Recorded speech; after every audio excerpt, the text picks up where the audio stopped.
Yes, sir. Good afternoon, everybody. Thank you for tuning into the live show. Welcome. It is your boy Genesis. It is currently 1:20 p.m. and today's date is the 5th of January 2025. I am back here with another episode. How are you doing today? Ladies and gentlemen, today's Sunday. Let's say the prayer before we start.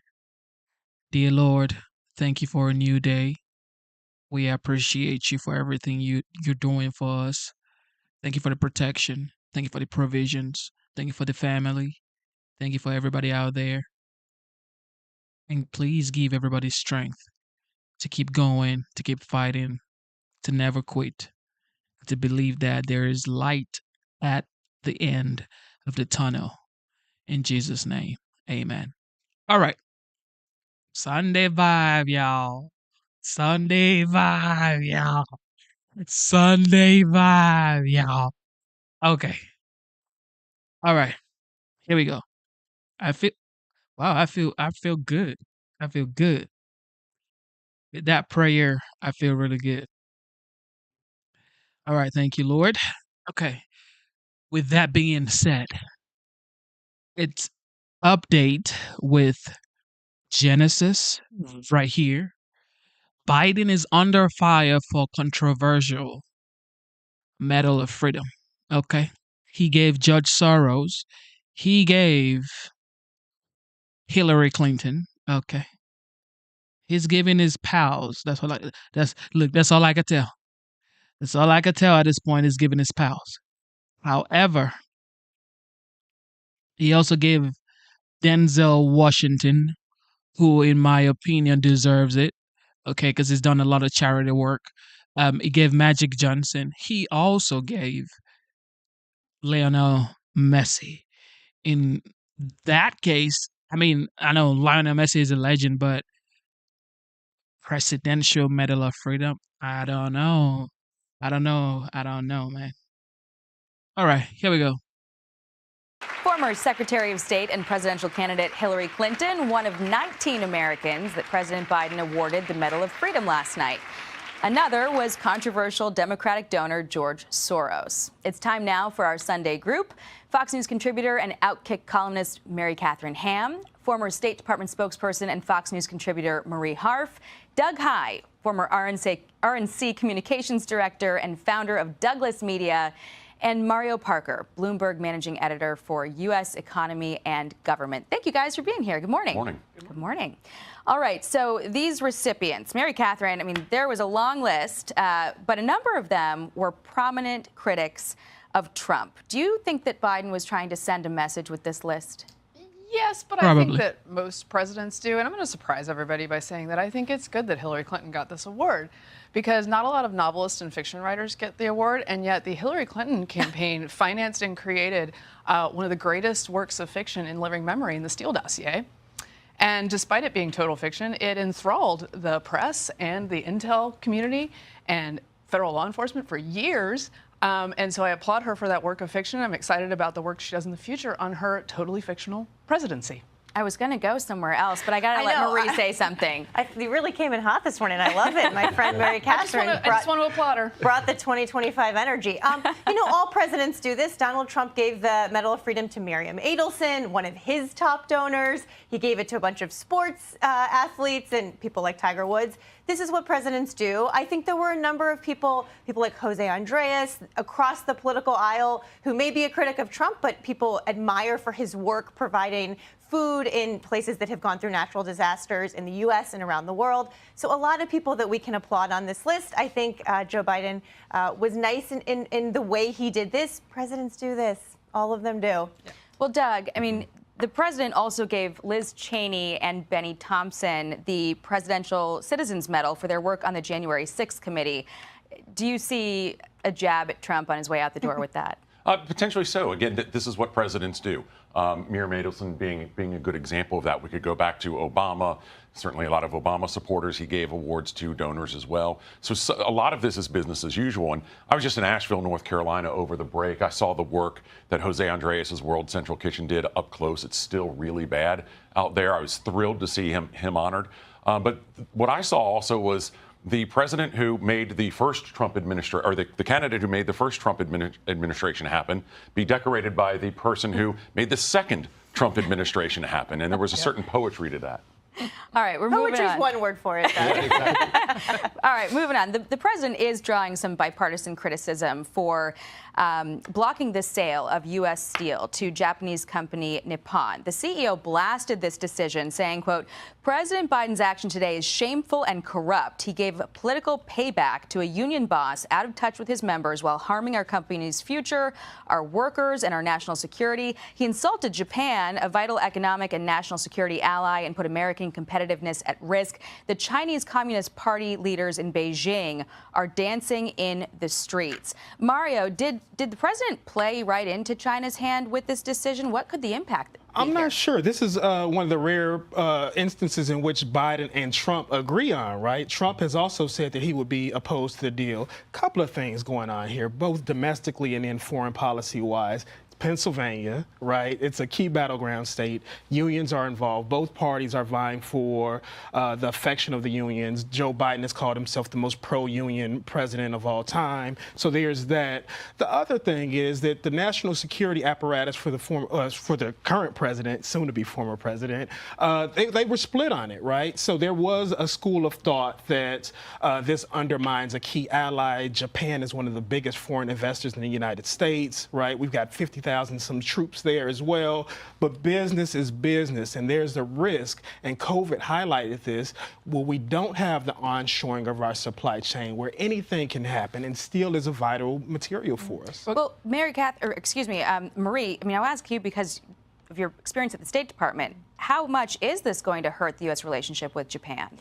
This is one of the areas I actually disagree with President Biden. And if we can believe the reporting that Mario just alluded to, so did Jake Sullivan, so did John Feiner. The top national security officials said this could really hurt our relationship with Japan. There's reporting that the Prime Minister of Japan actually weighed in, sent a letter to President Biden asking him to approve this. That's a very rare step for a prime minister to take. And a president. What are you talking about? Like, what are these people talking about? So you're talking about United States Steel, okay? This is U.S. Steel. It's called U.S. Steel for a reason. You're talking about, oh, we're gonna hurt our relationship with Japan. F Japan. What do you mean? Oh, we're gonna hurt our relationship. So you want to sell United States Steel Corporation to Japan? Oh, the Prime Minister of Japan wrote to the president. So what? So what? It's called United States First, America First. Like, what are you doing? This is why I voted for the OG Trump. Trump said there's no way we're going to let the United States Steel go somewhere else. And I'm shocked that Joe Biden would say the same thing. However, it's like, what are you saying? Oh, we're going to hurt our relationship with Japan. Man, you better sit down. To disagree with. A lot of the workers also wanted this deal to go through. Nippon promised to spend almost $3 billion shoring up U.S. Steel, which has had a lot of problems. They pledged to adhere to the United Steelworkers, their latest contract. So I think this is one area where Joe Biden's personal and political feelings about unions, about the steel industry, really took hold over the national security argument, which I don't like when national security threats are used to justify these kinds of decisions, because I just don't think that that threat is there, and neither did the national security team. And Marie highlights something that's an interesting dynamic here. You know, typically what we've seen with the Biden White House is they are incredibly disciplined on not having leaks. Obviously, the fact that every White House staffer thought that Joe Biden was capable of doing the job for 4 years is a good example. But we've heard a lot of dissension from within the administration on this, from the Secretary of State to obviously Rahm Emanuel, the the ambassador to Japan.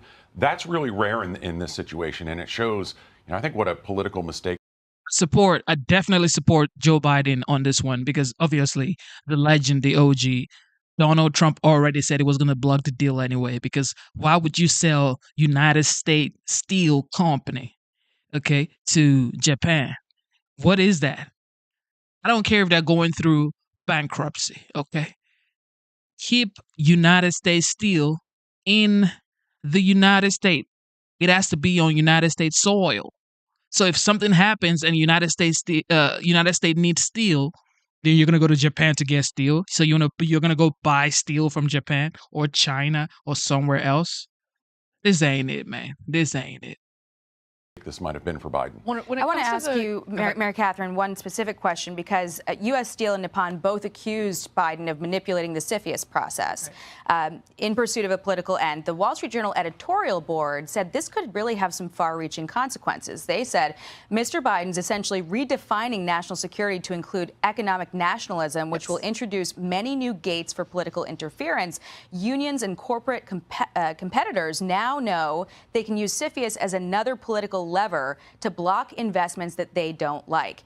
Is this going to send a chill to foreign investors? I think it rationally would. It's sending the message that it's going to be much harder to get through this process and that you're not looking at the normal barriers and the normal things that might stop you. And when it comes to the economic security part of this, one of the things CFIUS report cites is a possibility of less U.S. steel output. You know what else would cause less U.S. steel output? Is if they don't get an infusion of capital that they need to survive as a company, and then you get much less U.S. steel output. Yeah, there is a concern now from investors and economists that U.S. Steel could be sold off piecemeal in a bankruptcy. Do you believe there's any argument, Mario, that could win in court, because you've had Nippon and U.S. Steel both vowing to challenge this? I think what the other panelists have alluded to is something that it's quite a possibility, right? They both threatened to have some type of legal action. We don't know what comes out in discovery at all. And the fact that CFIUS had, before this point, had been a black box in previous administrations. So we're not sure what can be unsurfaced in emails, communications, et cetera, on how this came about. Doug, I want to ask you, to the point made earlier, both Trump and Biden opposed this. Do you think we're witnessing sort of a swing toward protectionism in the U.S.? Yeah, it's also a bit of horseshoe politics. On a lot of issues, the more to the right and the more to the left you go, the more you sort of meet at that place. So, Donald Trump got a lot of labor support, as we've seen. Joe Biden has positioned himself as the most pro-labor president that we've ever had. Yeah, Not terribly surprising that on an issue like this, they'd be in agreement. Marie, at what cost is this happening? Because, as Mario mentioned, the other company who was bidding for this came up short. And now, U.S. Steel is sort of in the lurch. This is something that Donald Trump and future presidents will have to deal with. I mean, Mario also alluded to COVID and the fact that there was this idea in the last 5 years that we wanted to bring more of our supply chain, more of these critical industries back to the United States. I think most of us agree that in general that's a good thing for a number of reasons. But the world is globalized, and this company, U.S. Steel, needs cash. And there have to be ways for foreign companies to invest in American companies, to continue to do that. This isn't, but she's wrong, though. She's absolutely wrong. This is not an investment. This is actually buying, okay? They're actually buying U.S. Steel. So that's not an investment. An investment is you could call it an investment as well, but when you say they're investing in the United States, no, they're actually buying it. It's like they're acquiring it. No, if they're trying to invest, maybe they're trying to buy like 20% or 30%. Okay, fair. Like they want to outrightly buy United States Steel. It's called the United States Steel for a reason. Okay. Trump said something, okay, that I would never forget. He said, what if there's war? Nobody prays for war, okay? Nobody prays for war. But what if there's war and then you need steel? Because, of course, obviously you need steel. Just like if you need steel, you got to go buy steel from Japan or China. No, leave United States Steel on United States soil. That's all it is. She's absolutely wrong. Talking about the word is global. So what? Are you a globalist or are you a capitalist? And it's America first, yo. have all boats rise together economically in our country and around the world, and to protect American workers and our supply chains. There has to be a way to thread that needle. And it felt like this deal was possibly one of those ways, with U.S. Steel, with Nippon pledging to maintain some of the guardrails that we care about in this country. Union contracts, for example, pledging to invest in this company. So this is something that future presidents, that Congress, that all these folks are going to have to deal with. And this idea that we just go back to protectionism and that we sort of close our doors and shut out the rest of the world, it's just not reality. And American companies and workers will suffer if we try to do that. And one of Joe Biden's core promises was, hey, allies, I'm with you. I'm a rational actor and you can work with me. This really puts a damper on all that talk that we've heard from day one from the Biden administration. It was surprising, and it seems like they knew that because they signed off on an arms deal the same day that they killed the sale here. So we'll be right back, panel. We'll leave. Yeah. I don't support selling U.S. steel. I mean, it's called U.S. Steel. God, y'all get it together. Get it together, y'all. And we begin this Sunday morning with President Trump's agenda. Now that Speaker of the House Mike Johnson has secured his re-election. Even with a slim margin and pressure from some conservative members, Johnson was able to defend the gavel Friday to win re-election in the first round to lead the 119th Congress. Republicans now in the majority in the House, the Senate, and of course, they'll have the White House when President-elect Trump is inaugurated now in 2 weeks' time. Joining me now with the agenda and the road ahead is the man himself, newly re-elected Speaker of the House, Louisiana Congressman Mike Johnson, who has been convening with his conference this weekend to set the agenda. Mr. Speaker, congratulations to you. Thanks so much for joining us this morning. And what do you guys think about Speaker Mike Johnson? Okay, now, I've said it a couple of times. Speaker Mike Johnson actually helped Trump win the election. Okay, you could argue back and forth. It's not just Speaker Mike Johnson. Okay, it's Elon Musk. It's everybody else. All right, Vivek, Ron DeSantis, everybody sort of kind of chime in. However, Speaker Mike Johnson was a big player during the election, as well as Joe Rogan and everybody else on the right. But I think he deserves to be the speaker again. And of course, tomorrow is the 6th of January. Remember 4 years ago, January 6th? We're going to have another January 6th tomorrow. Okay, tomorrow is January 6th, and tomorrow is when he's supposed to be confirmed. So let's see what happens tomorrow. Remember what happened 4 years ago, ladies and gentlemen? You better know. Thank you, my friend. Thanks for all your support and encouragement, and Happy New Year. It's going to be a big one for us. Happy New Year to you. How do you plan to execute President Trump's agenda? Beginning immediately. We, as you said, indicated there, we gathered all the House Republicans together yesterday and had a full day of work. We went to Fort McNair, which is a short drive in Maryland, and everyone was enclosed together for 8 or 9 hours straight talking about our reconciliation agenda and the America First agenda. We're 15 days out from the inauguration of President Donald J. Trump for his second term, and we want to make sure that we're jump-starting the agenda now over the next 2 weeks so that he's prepared and ready on day one. We have a lot to do, as you know, and we've been putting all the plays together and figuring out the sequence of how we're going to run those plays, and we're really excited about it. Have you spoken with President Trump about what he prefers? Does he want one large reconciliation package to include border security, deportations, as well as tax extensions, or does he want two, as Senator Lindsey Graham has been working on? Yeah, he and I have talked about this quite a bit, as you might imagine, over the last few months, determining the pros and cons of the two different strategies. I respect Lindsey Graham and all my friends who kind of preferred a two-step strategy. The idea would be get something done on the border and maybe defense spending right out of the blocks very quickly in what we would call a skinny reconciliation bill, and then do the rest of it in a larger chunk later. But I think at the end of the day, President Trump is going to prefer, as he likes to say, one big, beautiful bill. And there's a lot of merit merit to that because we can put it all together, one big up or down vote, which can save the country, quite literally, because there are so many elements to it, and it'll give us a little bit more time to negotiate that and get it right. That doesn't mean that we won't come right out of the gates, full-fledged, right out of the beginning of the Congress. And so we'll be addressing border. We've got a number of bills just over the next 2 weeks, Maria, that we're going to address the low-hanging fruit, so to speak. I think that there's some things that are so common sense that we've got to fix on the border. We might even be able to get some Democrat votes on some of that legislation, but we'll pass it out of the House and send it over to the Senate and get it ready for when President Trump takes office on January 20th. We have a lot to do and a short amount of time to do it in. So if you are doing everything or most of the priorities in one big, beautiful bill, as you say, that includes what? Walk us through what that would include. Well, it'll have a lot of pieces. We made a lot of campaign promises. President Trump did as well. And reconciliation is the way to get it done. Why? Because you avoid a 60-vote threshold.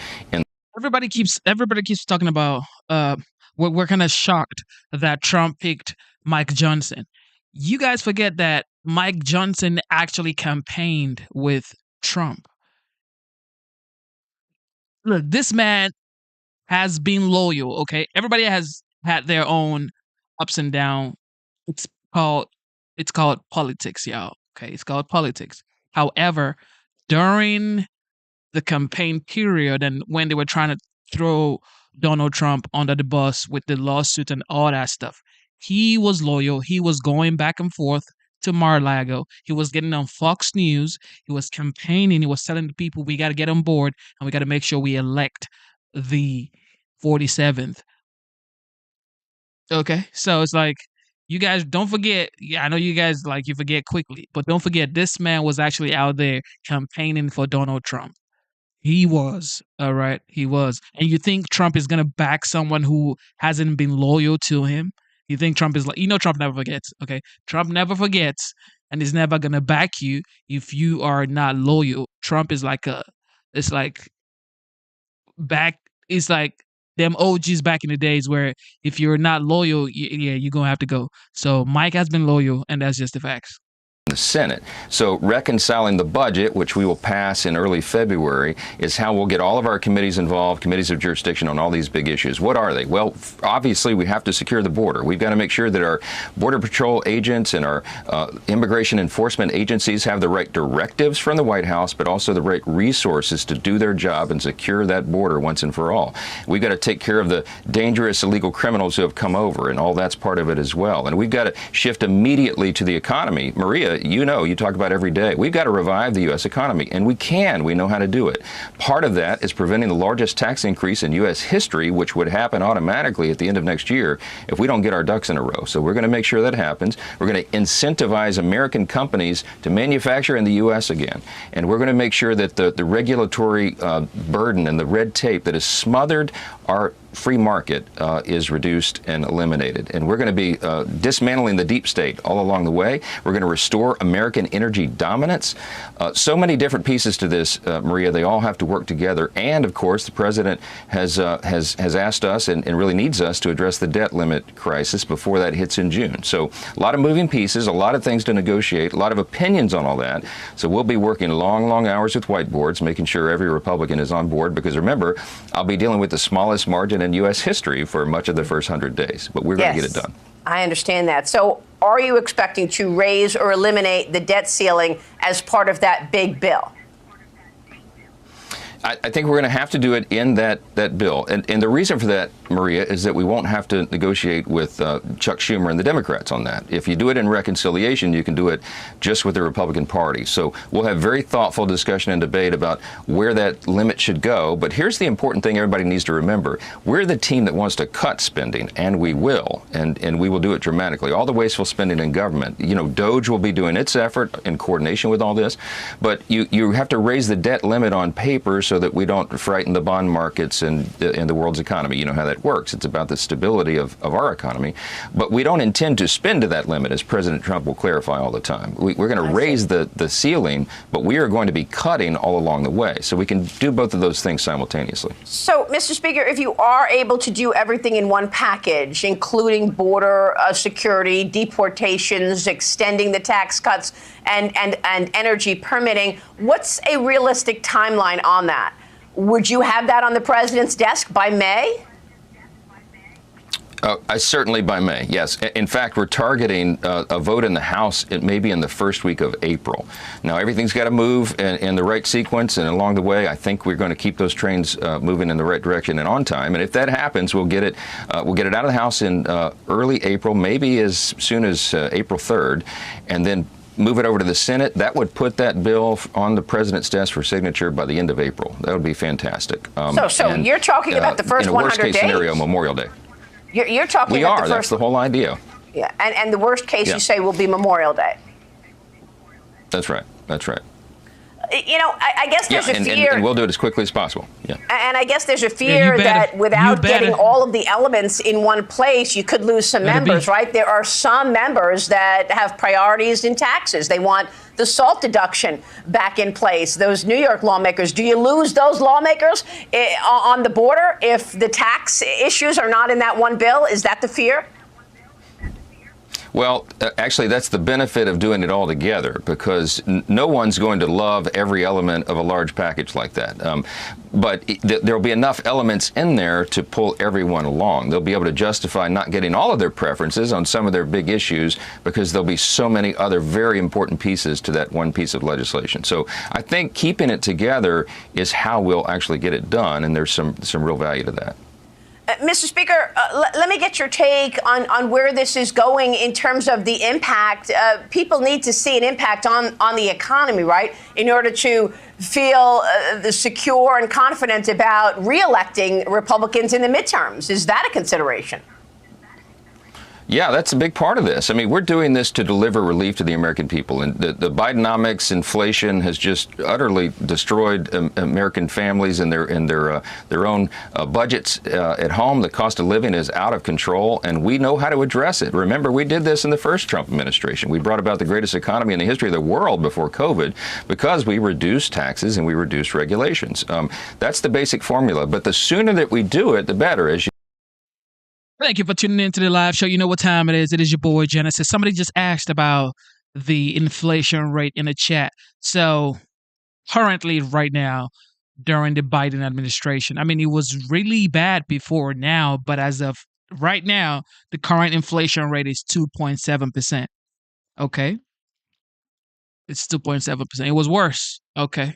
I mean, 2.7% is like bad, but it is currently 2.7%. And in 2019, when the OG was there, Donald Trump, in case you don't know, okay, it was 1.8%.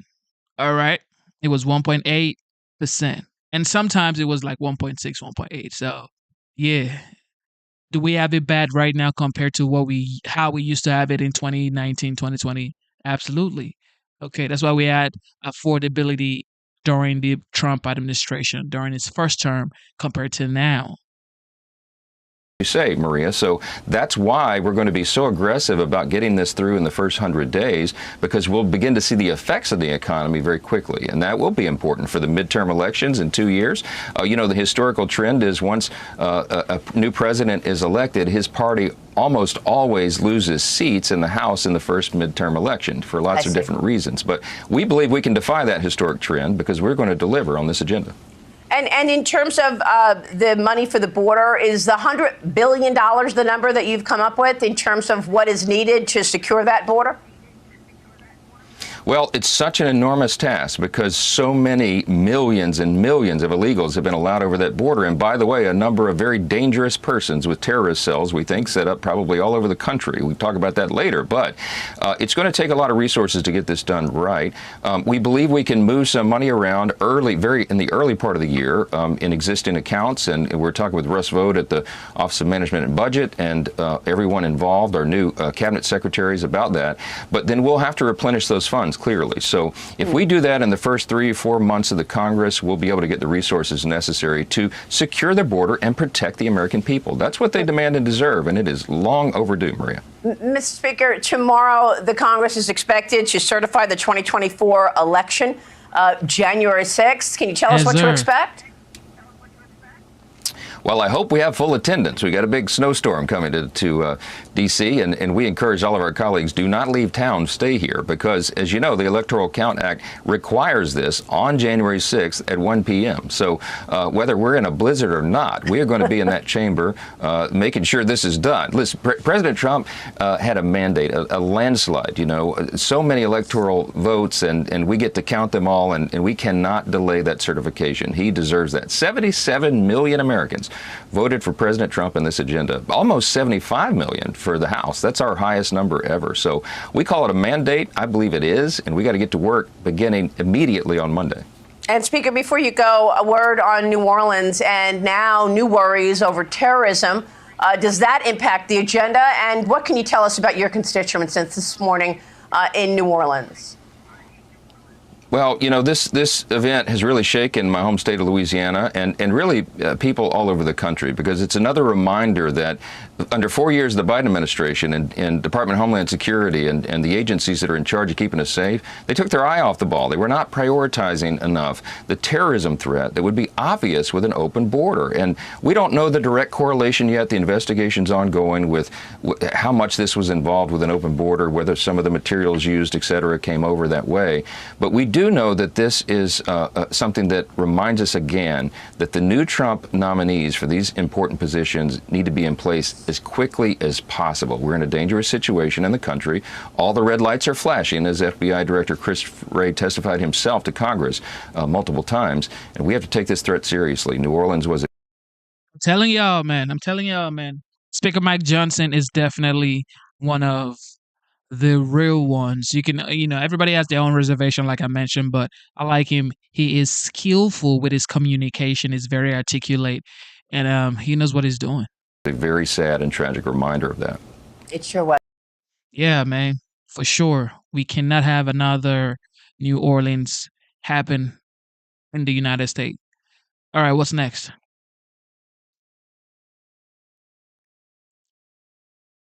Well, U.S. and Mexican officials discovering a secret tunnel in Mexico near the border wall with the help of drones last month. Mexican police call it a narco tunnel used for trafficking drugs and people into the U.S. It's the third time one of these tunnels was found near Yuma, Arizona last year. Executive Director for the Center for a Secure and Free Society, visiting fellow at the Heritage Foundation, Joseph Humire joins us now. Joseph, good to see you. So, I was struck by the fact that this was found by both U.S. officials in coordination with Mexican officials. Does that tell us anything about maybe the Mexican authorities realizing that they're going to have to start actually participating in securing the border? Well, we've had good cooperation with Mexican authorities on tactical issues. What happens is when you want to get to strategic issues or when you want to get to very high level against the Mexican cartels, that collaboration tends to break down, particularly under the most recent government. But there's a new government in Mexico and there's a new president in the United States. So I'm hoping that cooperation could enhance. But as far as the tunnels, I mean, we have this refrain in the military. We say amateurs talk strategy, but professionals talk logistics. And what you see on the border is some of the most advanced logistical networks that are that the cartels build because they're powered by massive amounts of money. I mean, you have the global drug industry that's $360 billion, the human trafficking industry that's $240 billion. I mean, the amount of money that's being poured into these illicit enterprises is giving them all the best technologies to go around law enforcement. So this is going to be a major challenge, I think, for both the Mexican government and the new Trump administration. And they need to focus on this logistics because it's the logistics that powers it. Just like it does in a war, the supply lines power the militaries. In this case, the logistics power the cartels and allows them to do all the stuff that they do. Joseph, I want to look you to consider this. So this has just come out that this is a new stat. Violent drug cartels are now Mexico's 5th largest employer.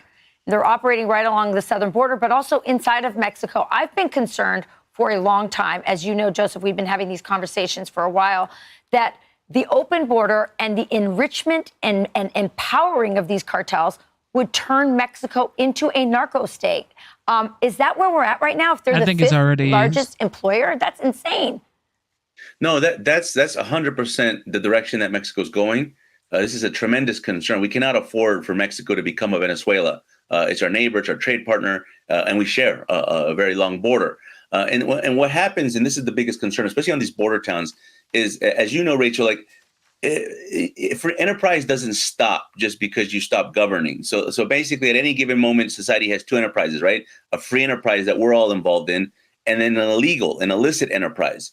And when the illicit enterprise, the incentives are driven more towards predation than production, the illicit enterprise takes over the free enterprise. That means it becomes rentable. One day you're a truck driver for a multinational, the next day you're a truck driver for a cartel. And that's what's happening on these border towns. The incentives are aligning so that the illicit enterprise is dominating the free enterprise. Why is that? It's because the Mexican government, the Mexican economy has not been boosted up. It's been stifled down. That was the big problem with López Obrador's policies. His policies of nationalizing the oil industry, of going after the private sector, was pushing more and more the incentives towards the cartels, and they were taking over these towns. And not to mention our open border. Open border basically just gave all the money, all the incentives into the illicit enterprise, and that's why we have the problem that we have today. Yeah, Joseph, many Americans don't understand that in many towns, the cartel is the police for that town. Yeah. They are the security for that town. And obviously, this corrupts politicians as well, who go, if I need to operate in this area, I've got to coordinate with the cartels. This is a very dangerous situation. They are our closest and most important neighbor. So this is a big task for the Trump administration moving forward. Joseph Humar, you're always on top of these issues. We appreciate you joining us. Thank you. Of course. I mean, the cartels have always been an issue in Mexico. It's been like that for years, many, many years. It's not a new conversation. Why are they acting like it's a new thing? Oh, the cartels just start. No, they've been doing this for decades. Matter of fact, probably centuries. Because now, they've been doing this for a very long time. So this ain't new news. Today, we want to focus on filling in some of the gaps and giving you a greater understanding of the planning that went into this horrible attack by Shamsuddin Jabbar. We are also sharing videos showing Jabbar placing the IEDs on Bourbon Street and videos he took as he plotted this hideous attack. Thanks to information provided by you, the public, this investigation is crossing state and international borders as our agents follow leads in Houston, Texas, Atlanta, Georgia, Tampa, Florida, and international. Okay, I don't want us to watch this right now. We're going to come back to it because I want us to actually see the full thing. For now, we're going to check other stories out. The Biden administration has taken more action on climate change than any other president, allocating billions in funds for programs like reducing greenhouse gas, expanding EV chargers, pushing for clean school buses, and going off the grid. So what should the top priorities be for the Trump administration to roll back the costly climate agenda? Joining us now is Marc Morano. He's the publisher of ClimateDepot.com. Marc, it's always great to have you on. So you were on our friend Joe Piscopo's show, sort of fantasizing about having the shortest lived federal job, 2 weeks for you to go and clean out all these wasteful climate directives and policies. So tell us what you would do in those 2 weeks, how you would advise President Trump to deal with all this waste and climate directives. Well, from the Department of Transportation to the Department of Energy to the Pentagon. In fact, Biden made every climate agency a climate agency. My fantasy was to have the shortest lived job in federal history, go in for about 2 weeks, shorter than some Trump's previous press secretaries, but we won't get into that. But go in and literally defund and close all of the woke climate programs, particularly starting in places like the Navy or in the Pentagon, Department of Army, where they actually have all these climate initiatives and they actually have the mission of the Army and the Navy as one of their focuses is going after fighting climate change, which, by the way, isn't a thing. There's no such thing as climate action or fighting climate change. Even the Department of Transportation, in Obama's department, they had studies looking at how fatal car crashes went up due to global warming. You have to cut the funding, you have to cut the programs, you have to fire the employees at the very least, since you can't, hard to fire people, reassign them.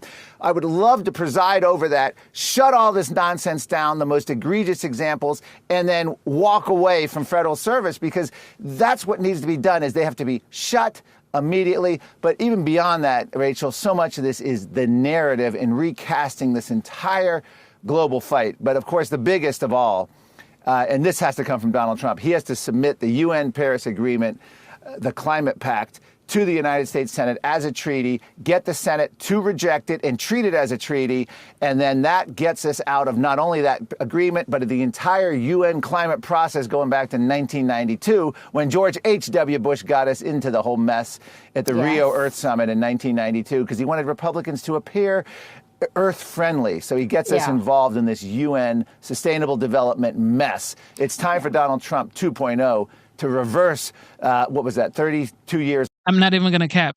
I'm not even going to cap. Trump, he's definitely going to say, you know what? No climate situation, no Green New Deal, no NATO, no United Nations.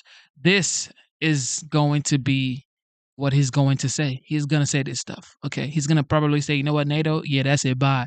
United Nations, that's it. I'm gone. Okay. Green New Deal, end of story. I'm telling you, these are the things he's going to do. And in my opinion, this is going to bring money back to the United States and bring prosperity back to the United States. So unnecessary spending, if you don't have to spend, why do you spend? And that's what the government is currently doing right now, spending money like drunken sailors. Years ago, that mess that began 33 years ago. No question about it. You also said that you want Donald Trump to set up a sort of new climate committee that would include scientists who are skeptics of this so-called science. This is frustrating because Trump 1.0, the first term, he brought in the premier expert on greenhouse gases, Dr. Will Happer from Princeton University. He was Trump's science advisor. He was all set to do the first pushback on the UN climate reports, which began in 1990, by any government around the world. The first pushback scientifically going to have several dozen of the world's top scientists, including former UN scientists, Nobel Prize winning scientists, former NASA scientists, Harvard and Yale scientists, all were prepared to go. Donald Trump greenlit it, but his staff slow walked it till it was too late to do before the 2020 election. This time around, if he does this climate committee and you have the sort of red team, blue team, it will be the first ever by a government pushback of the UN climate report. This would be the shot heard around the world, be the first time a narrative changer on climate change. No longer would it the only narrative be, we have 10 years left till we die, we need climate action, net zero, we have to stop allowing gas-powered cars. This would actually change that whole narrative, and this would help Argentina, help the Eastern European countries, all who are itching to join President Trump on what I call a Clexit, the climate exit from the UN summit, UN climate treaty, which is similar to the Brexit. But this time we have to do it on the climate issue. And hopefully it might also put an end to all the child slaves that are in Africa digging for cobalt for this agenda.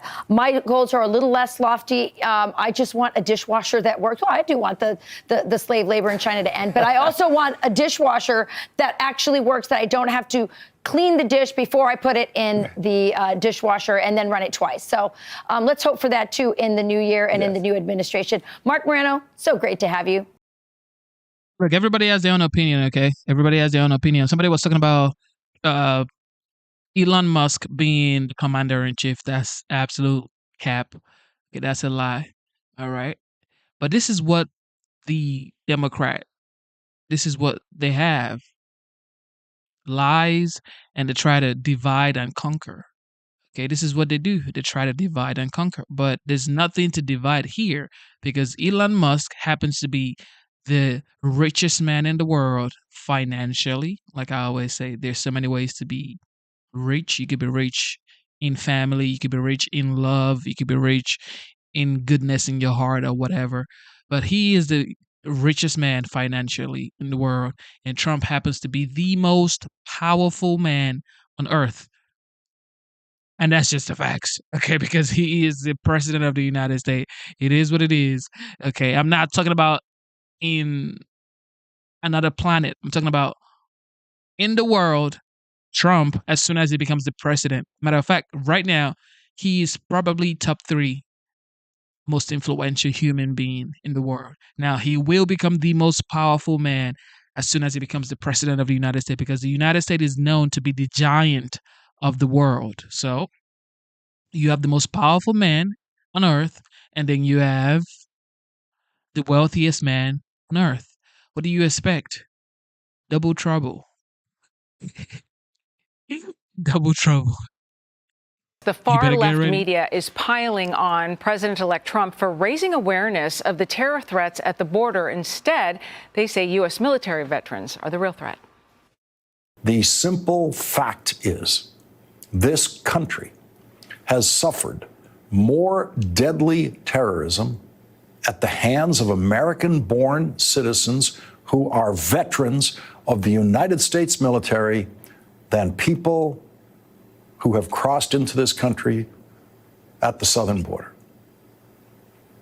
It is very clear from the evidence that if you want to worry about terrorism in this country, the United States Army is a much bigger problem than the southern border. That's not all. Quote, young white men are apparently also the problem. The problem here is that you jump on one sort of crime, one crime committed by one name that sounds exotic, one brown face, rather than looking at all of the domestic terror that we face, including what the FBI says, is a really big problem, which is young white men in America. According to the latest CBP data, border officials have encountered at least 395 non-citizens with suspected ties to terror under the Biden administration, compared to just 14 during Trump's first term. But they aren't hearing any of it. I think we've all come to expect, sadly, that in the midst of some disaster or some terrible attack, Donald Trump will be chomping at the bit to unleash lies and the worst kind of bigotry. It can be really very dangerous. He's stoking fear. Illegals, illegals, illegals. Nothing gets the Republican base more afraid than when you put that stuff out there. What President-elect Trump did yesterday, deeply irresponsible, if not surprising. Here he goes again. He talks about everybody else being fake news, and he's the one peddling fake news. Joey, I'm going to begin with you, go to you straight away. Yeah, first of all, Lawrence O'Donnell can kiss my ass. To say something like that, I mean, I'm sorry, the 20 years we spent at war defending this country, dying from suicide and bombs, I thought had erased the "you're a baby killer," but I guess it hadn't. I guess they're right back to it. Everything else the Democrats have tried has failed, so why not go there? Why not blame the military? Why not blame the veterans? Why not blame the 25 million veterans in this country that have served it honorably and have sacrificed for it? Because you can point out a dozen over the last 40 years that have done something terrible. What's funny to me is he's hinging on this terrorism idea, like specifically terrorism, that military veterans are terrorists. Listen, we had Saudi Arabians come in this country and take 2 airplanes and fly them into buildings, and we still don't know how in the hell that happened. I'm sorry, that's an immigration issue, right? I mean, is it not? Americans die at 200 plus a day from fentanyl pushed here by cartels. Those aren't terrorist organizations. They're not creating terror. They're not hanging people's heads on spikes in Mexico to send a message to those that would go against them. You can be as liberal as you want to be in this country and say anything you want to say. But to sit there and say, to justify an open border policy, or maybe just because you hate Trump that much, to say that the United States Army is a breeding ground for terrorists is not only shameful, it's absolutely despicable. And thank God that little small human being doesn't sit in front of me in person anytime soon, because the Georgia in me would come out in a heartbeat. That is absolutely insane. And the reason why it bothers me so much is if you look at this narrative that we have for what happened in Las Vegas, there's all kind of conspiracy theory around it, and I don't trust in my government enough to say any of it is true or false, but what we know in fact is that this guy served his country honorably for 18 years.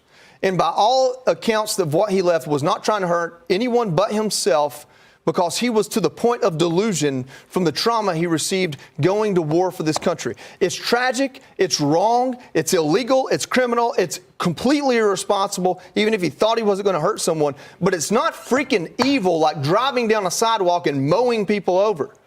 So that veteran is not the same as the other veteran. And for someone like Lawrence O'Donnell that's been in this business as long as I've been alive to say something like that, I mean, Jesus Christ, they've lost all sense of decency, and it's just about getting the right headline in front of the right people. I'm not even going to cap, yo. This is why I always say that thank you to the veterans, thank you to the military people.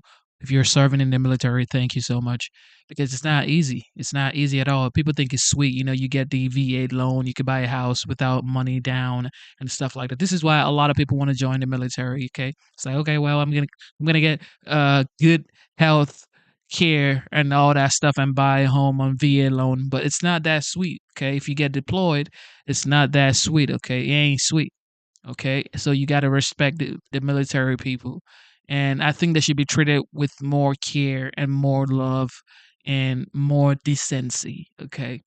And also, somebody in the chat spoke about Tesla Cybertruck having cameras inside and outside and everywhere.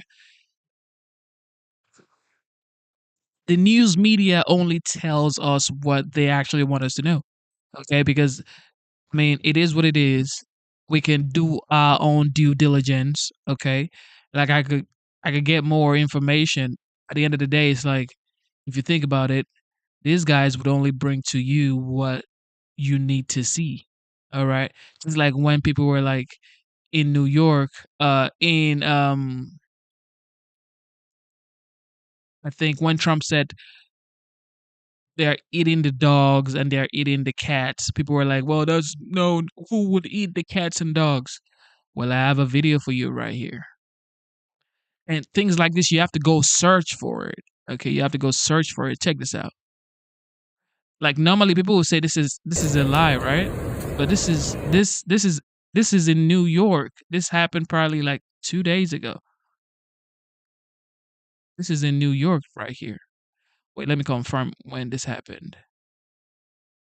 Yeah, this happened yesterday. This is in New York. When Trump said they're eating the dogs and the cat, people were like, he just says a bunch of BS. But here is whoever this is on American soil.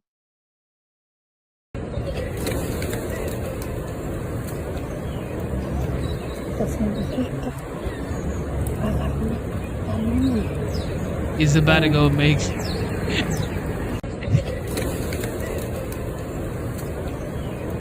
oh my God.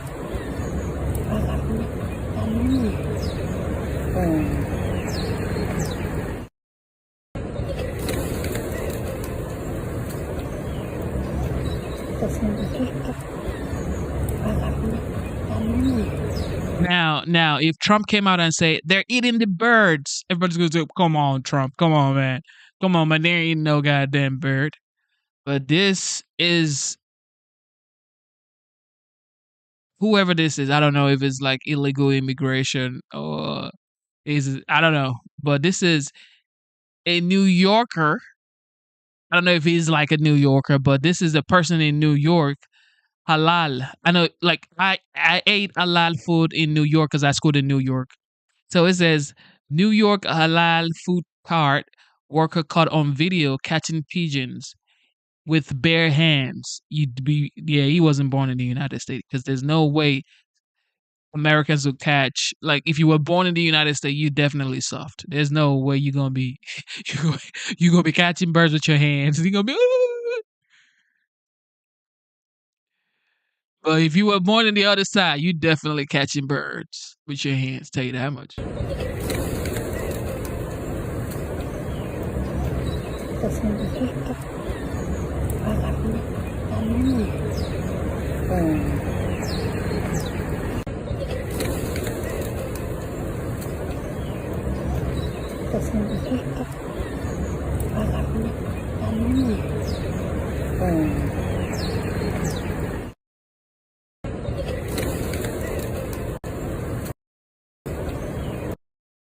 So when Trump said they're eating the dogs and they're eating the cat, people were like saying Trump was delusional. He was deluded. I guess now you can see this. He wasn't deluded. It is facts. It is facts. Okay, facts. They are eating the Tomorrow, goddamn Congress will dogs meet in and a joint cats. session to certify the 2024 election. A once uneventful part of the presidential transition process became a day of infamy from the events of exactly 4 years ago tomorrow.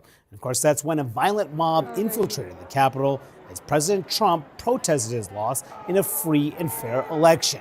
It was a moment that many on both sides of the aisle thought would end Trump's political power for good. But here we are, 4 years later, preparing to see the former president and president-elect take the final step in the election process and secure his second term. So how exactly did we get here?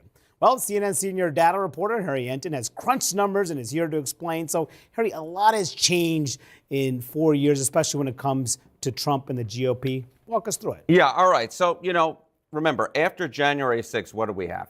We had the impeachment of Donald Trump, and then, of course, we had the trial in the United States Senate. And I want you to take a look at Republicans who voted to impeach or convict Trump in a second impeachment or impeachment trial. You go back to January, February of 2021. What was it? It was 17.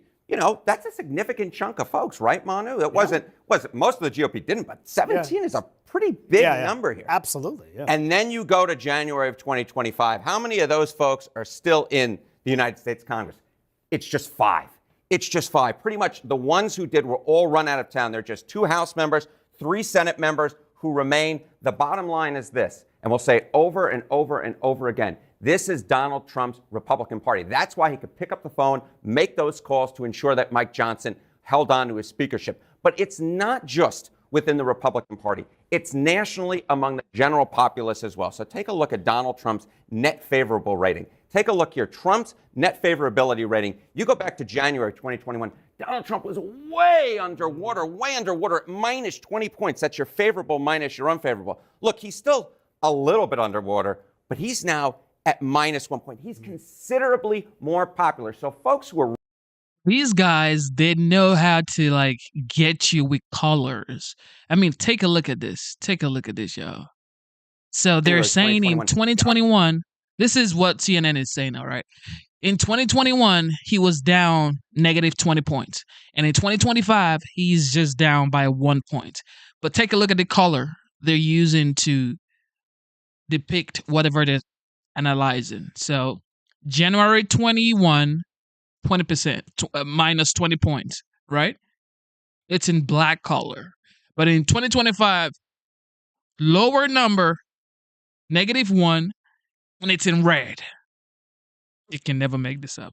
Donald Trump was way underwater at minus 20 points. That's your favorable minus your unfavorable. Look, he's still a little bit underwater, but he's now at minus 1 point. He's considerably more popular. So folks who are writing off Donald Trump's political career, writing his political obituary, he rose up from the grave. He almost looks like one of those WWE characters, right, who kind of rose up. And that is what Donald Trump has did. He's right now broke even. He's about as popular with the American public, Manu, than he has ever been. Wow. And he's been talking about on the first day when he comes into office, pardoning all these January 6th prisoners. How does that fare with the American public's view? Yeah, how does that fare? Well, I will tell you, it ain't popular. It ain't popular. Donald Trump may be more popular than he's ever been, but the idea of him pardoning these January 6th protesters is simply put not a popular proposition. You look overall, it's 33%. It's 33%. Look at the opposition. 59% of the American public, you can barely get 59% of the American public to agree on anything, but they do agree on opposing Trump pardoning the January 6th protesters. Even among the Republican Party, look at this number. Yes, it's 2/3 who support it at 67%, but Donald Trump's favorable rating within the Republican Party is like 85, 90%. That's low for Trump. This is low for Trump. You have this 21% who are opposed to it. That is a pretty significant chunk of folks who are opposed to it. So yes, Republicans like Donald Trump, but they aren't necessarily in love with the idea of pardoning, certainly not overall. Now, you may be asking yourself, okay, how the heck then did Donald Trump win that election back in November, right? Given that you see this support and you see this opposition among the American public, and most Americans, I will note in our CNN poll, said that they expected that Trump was going to try and pardon him. How did it work then? Well, take a look at January 6 memories. Take a look here. All right. January 6 is the biggest memory of Trump's first term. Look at this. Wow. It's just 5. That is something. It's just 5%. I mean, most folks simply put were willing to dismiss it without much of an issue. And among Republicans, what do we see? It was just 2%. So even though you had that significant chunk of Republicans who said, we oppose it, even though the vast majority of Americans opposed it, the bottom line, when it came to November, even when it comes now, most Americans, simply put, Manu, are not thinking about it. And of course, everything that happened on January 6, 2021 was because of Trump sowing doubts over a free and fair election. How is that in line with the way American public views what happened in the 2020 elections? Yeah, I mean, this to me, remember, he brought along Republicans, and this is just such a fascinating trend line. The 2020 votes were cast or counted accurately. You go back to 2021, this is among Republicans, it was 31%. You look just before this election, October of 2024, it was 32%, basically the same number. Then all of a sudden, December of 2024, it jumps up to 44%. Well, what the heck happened? Well, what happened was Donald Trump won the November 2024 election. All of a sudden, folks were far more likely to believe, hey, wait a minute, those votes were cast and counted accurately. But here, I think, is the biggest thing, the biggest sort of takeaway, which was election votes cast or counted accurately. The 2020 election, remember, we mentioned Republicans at 44%. Democrats were at 89% in the 2020 election. Not a big surprise, Joe Biden won that. But look at the 2024 election. Look at Republicans. 94% of Republicans believe that the 2024 votes were cast and counted accurately. Democrats saw a drop-off from 89 to 73. But again, Democrats far more likely to believe that even if their side lost, that the results were counted, the results were accurately reflective of the people's wills than Republicans were, Manu. All right, the wizard Harry Enten breaking it all down. Thank you. Let's talk about. Okay, before we keep going, did you know that in New York right now, there is something called a congestion pricing? There's a congestion pricing, which in turn is a toll. Okay, congestion relief zone, PARTO, Easy Pass. It's now $9. Overnight is $2.25. So now in New York, you have to pay a toll to actually drive because everywhere is congested. Okay. Well, welcome to New York. Welcome to New York. Welcome to New York. New York now has a congestion relief zone. A little bit more at this panel.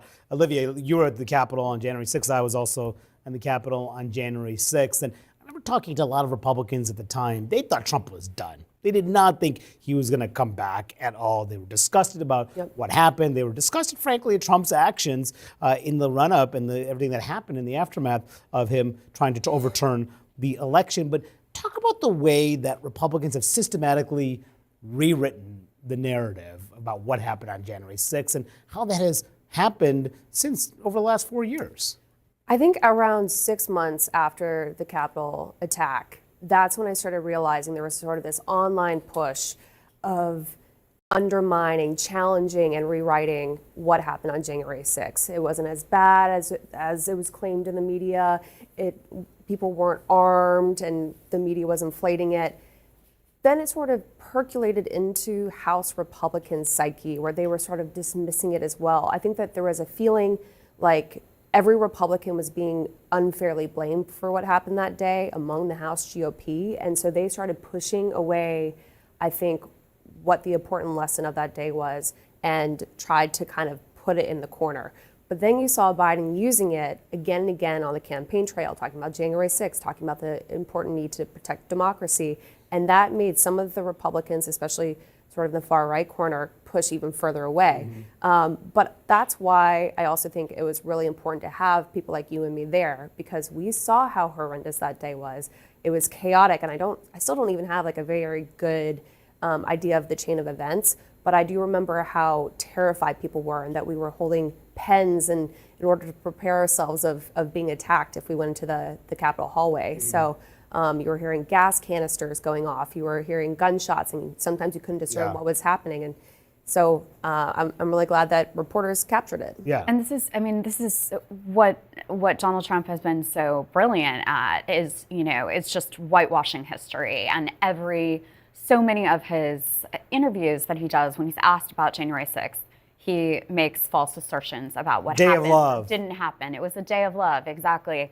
And I think that, you know, it's been interesting to watch. Obviously, as we mentioned, the vice president will certify the electoral votes on Monday. It's been interesting to see President Biden kind of trying over the last week to remind people, whether it was awarding the Medal of Honor to the Medal of Liz to Liz Cheney. Cheney. Yeah. There's so many medals this week. Valor, honor. And making a point in his remarks that 2020 was a fair and free election. Also honoring Benny Thompson. Both of them got a standing ovation in the room.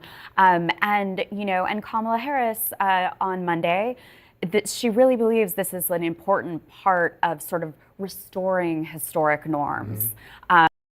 Okay, so you guys hear how this lady right here is talking about J6. Oh, J6 was so... God, I can't even remember what J6 was so bad. All right, here's a video of J6. The cops actually giving a supposed J6 offender fist bump. Take a look at this. This is real life, man. You can't even make this up, yo. You can never make this up, yo. You know, I bring you this sauce right here, man. I bring you this sauce. Genesis brings you this sauce, man. This is a madhouse right here. Check this out. Check this out right here. You can never make this up, yo.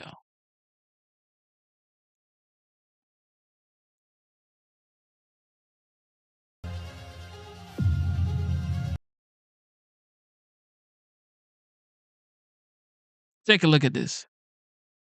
Look at this. It says new footage shows J6 protester being unhandcuffed.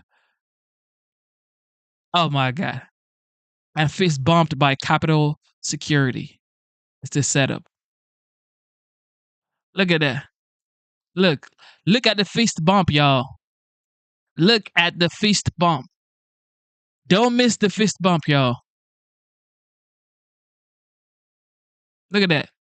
Look. Let me pause it. Oh my God. I need to pause it right there. Look. Fist bumping. So this guy is supposed to be a protester and is fist bumping the police. He's fist bumping the police and he's supposed to be a chaotic person, destroying the Capitol, and is fist bumping the police. Oh, I see. Wonderful.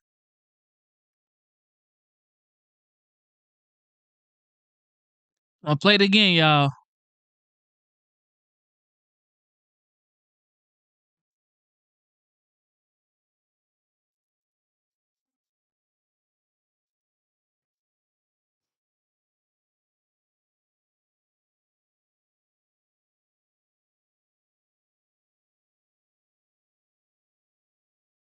Look at him. Chilling with the cops. Literally chilling with the cops. Look at him.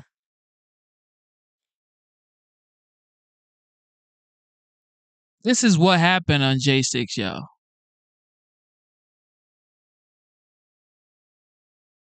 This is what happened on J6. Nobody wants to talk about it, but this is what happened on J6. All right. This is what happened. Play that video one more time so you guys see.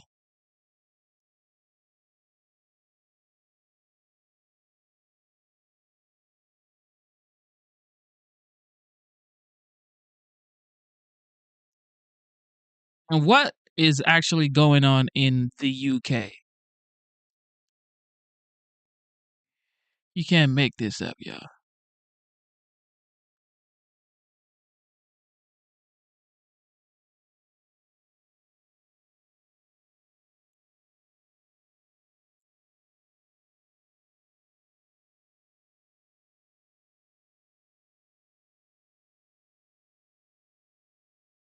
So there you have it. J6 Some people say they don't believe in J6. Some people say J6 was a scam or whatever. But that type of video just makes you feel like, what is J6 actually a thing or not? You know, you just never know. All right, here is the toll situation in New York.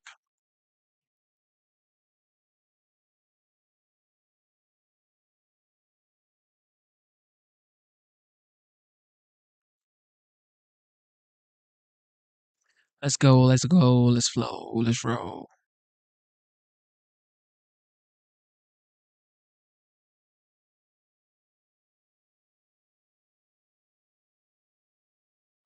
So in New York now, you're going to have to pay to drive your car.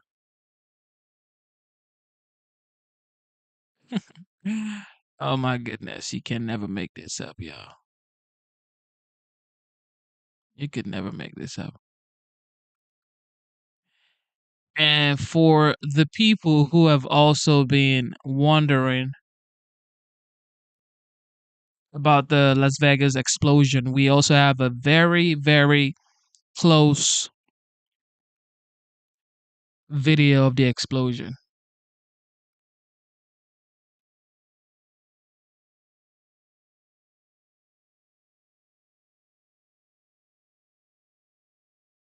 Check this out. You can look. It's a lot going on in the United States right now, y'all. It's a lot. Look at this.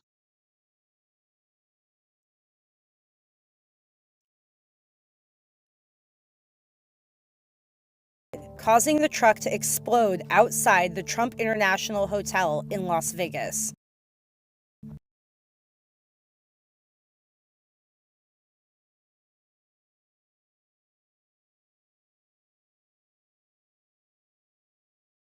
Footage later shows the moment explosives were detonated, causing the truck to explode outside. It's like you can tell, like if you like check it, you can see somebody's head in there moving before the actual explosion. You see? All right, so I got the exact spot. Look at me. I just paused it for you. Take a look at that.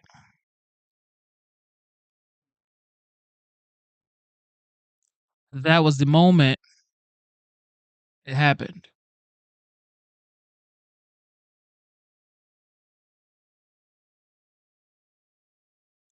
And there's so many news now that we're just getting right now about this guy, this explosion, and all of this stuff. And it's just wild. But I mean, you can tell, you can see the guy in there, right there. It's a sad story, but it is what it is. And I just hope his family can just, you know, take heart and continue living their lives, because he did this on the first day of a new year. Whatever I was going through was definitely hard. Absolutely hard. And I'm glad nobody actually, died apart from him, but it's still a sad story. Unlike the New Orleans situation. All right, for more on this, let's bring in former federal prosecutor Jonathan Fahey. Jonathan, great to have you with us today. We both watched CB Cotton's report, and she said that Judge Juan Merchan wants to sentence President-elect Trump to an unconditional discharge out of respect for the presidential immunity doctrine, and that means no prison time, no jail time, anything like that.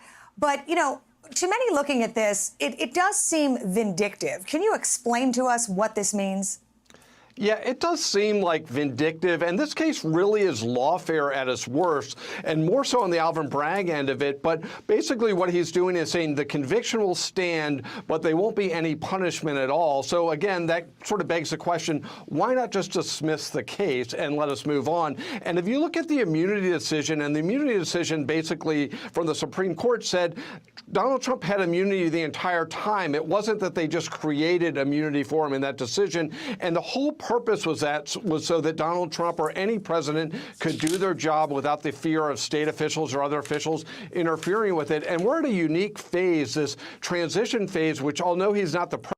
This is like the wildest sentencing I've ever heard. So you're going to sentence someone to nothing. So you're going to say no penalty, but you're sentencing them so they can have that on their record, and it's going to the White House. So you just want the president to have the record going into the White House. That's the only thing you want. Like, what is that? Oh, we're going to sentence him, but no penalties for it. So you're saying no jail time, no fine, no probation, but we're still going to sentence him though. President now, this is a critically important phase where he's putting together his administration that's set to take effect on January 20th. The last thing he needs is to be distracted and disrupted. Y'all think about this. So a duly elected president, Donald J. Trump, over 76 million people voted for him. He won all swing state. He won electoral college. Okay.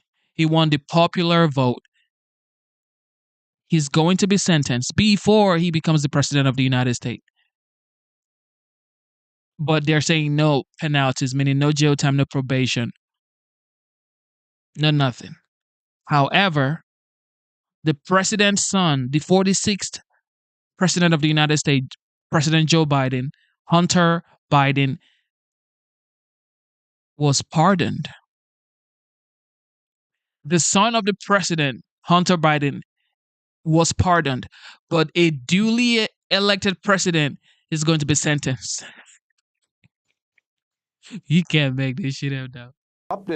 By the sentencing, which again isn't going to lead to anything. But another point that Judge Marchand, seems to be missing out on is this doesn't end the case, because Donald Trump can appeal this case, and he certainly will, and he has multiple avenues for a successful appeal, most notably the presidential immunity decision. So this case will continue on during his term, which again, it doesn't make any sense. There's no societal interest in this case going forward.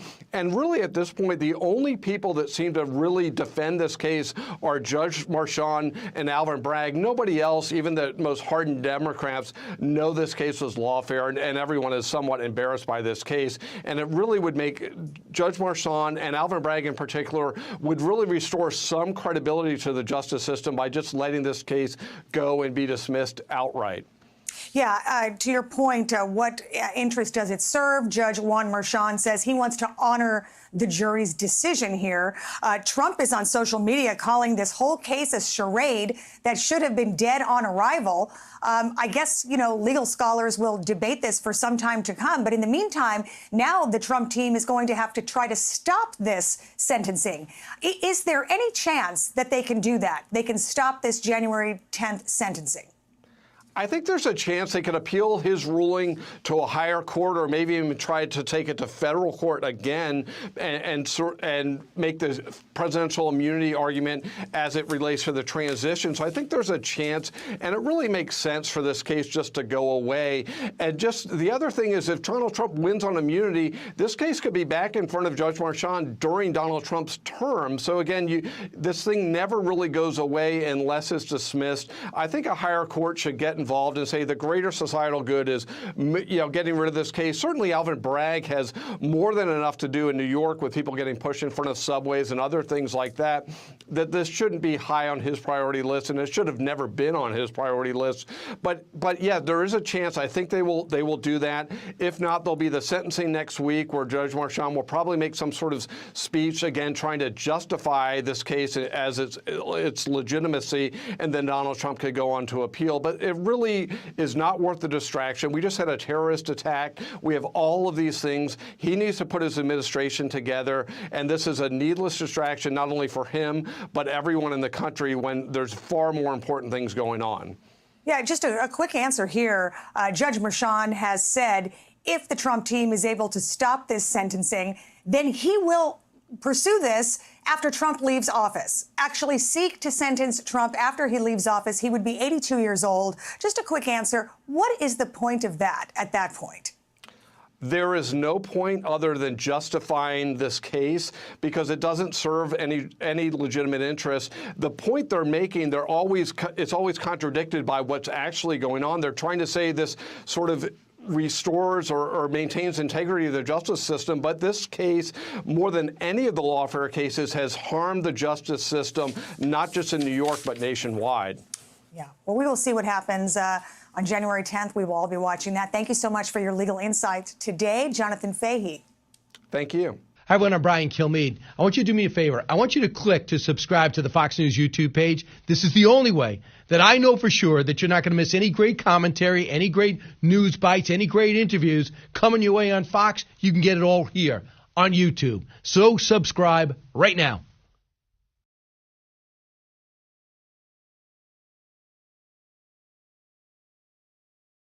All right. Welcome back to the live show. You know what time it is. House Republicans holding a weekend strategy session looking ahead to President-elect Trump's new term as Speaker Johnson reveals Trump favors a conservative policy overhaul in one sweeping package. Joining us now with more from that meeting is GOP Congress. My daughter just got up right now, and guess what she said? She said, "Daddy, I was dreaming about going on vacation." I'm like, "So what do you want to do? You want to go back to bed or you want to go on vacation?" She was like, "I want to go on vacation." I'm like, "Bro, this kid," and she's only 5. Congresswoman Claudia Tenney. Congresswoman, great to see you this morning. So you've had a fun week. You all had some drama on Friday, but you came up with a speaker. And then you all met, huddled privately off campus yesterday. Tell us about that meeting and what you all arrived at.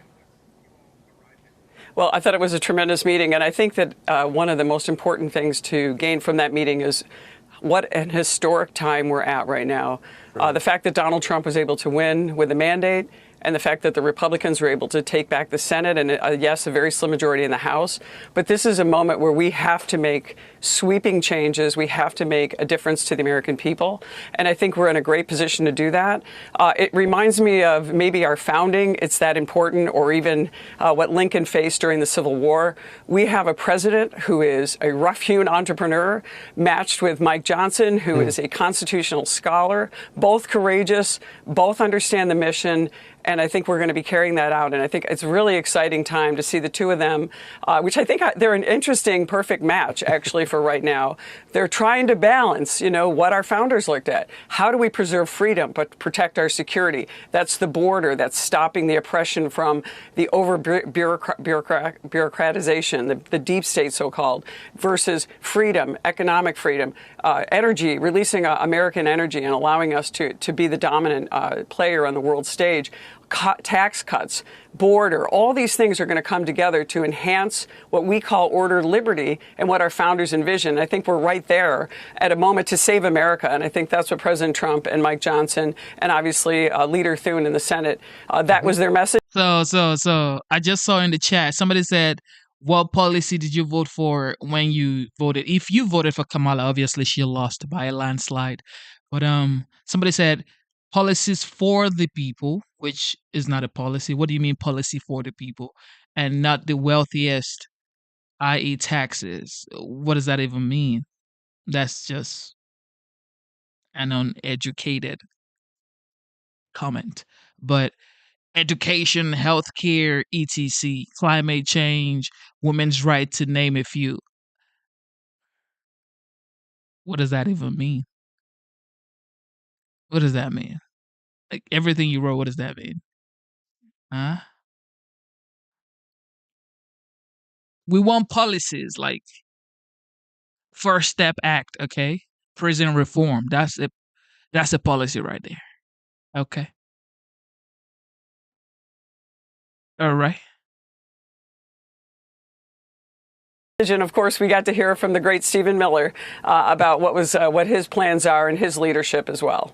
Truly, truly historic, and you couldn't find two more divergent characters working together, which is a good thing. So, so the general idea, big picture idea, is that we're looking at border tax cuts and perhaps debt ceiling all in one package. Is that kind of what y'all are going for, and is that doable?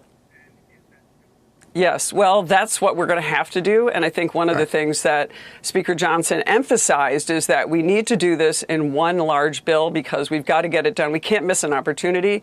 We only get 2 shots at reconciliation, and that's that procedure in the Senate because we don't have a 60-vote margin. So by doing that, we have certain limitations coming from the Senate parliamentarian, but we've got to get these initiatives done. We have a president who has promised the American people to do it. We've said Speaker Johnson said, keep your powder dry. Let's make sure that we work with every single member, all of their needs and wants, what is in the best interest of the American people. And unity is going to be the order of the day. We can't afford to lose one member. I mean, basically as one. we saw Friday. And yes, well, that was, but this is what it's going to look like. It's going to be very arduous. But I think Speaker Johnson is the perfect person to do this, to work with Donald Trump, who's very forceful. But Speaker Johnson is persistent. He's courageous. He's also very patient and very willing to be sympathetic and listen to the needs of our very diverse conference, which we have to get together. This is historic. We have to put this together. We have to deliver for the American people. And I think we have a unique combination of true patriots that are going to do that. Well, it's going to be interesting to watch for sure. Congresswoman Tenney, thank you so much for joining us. Thank you. Thank you. I'm Steve Doocy.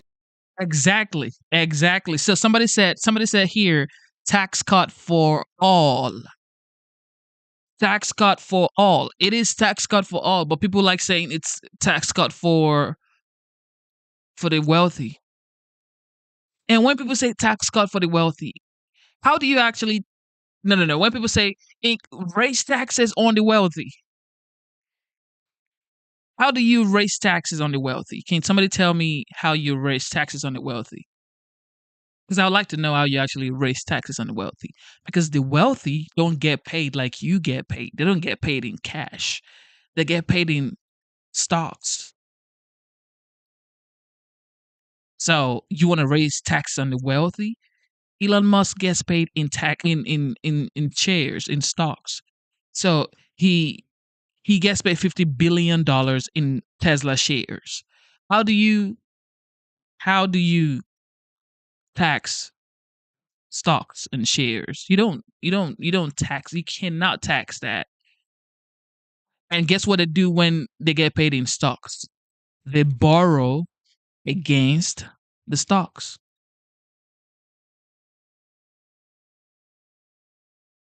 Oh, tax the big corporation. And then you work at the big corporation like Walmart, McDonald's, Microsoft, Tesla.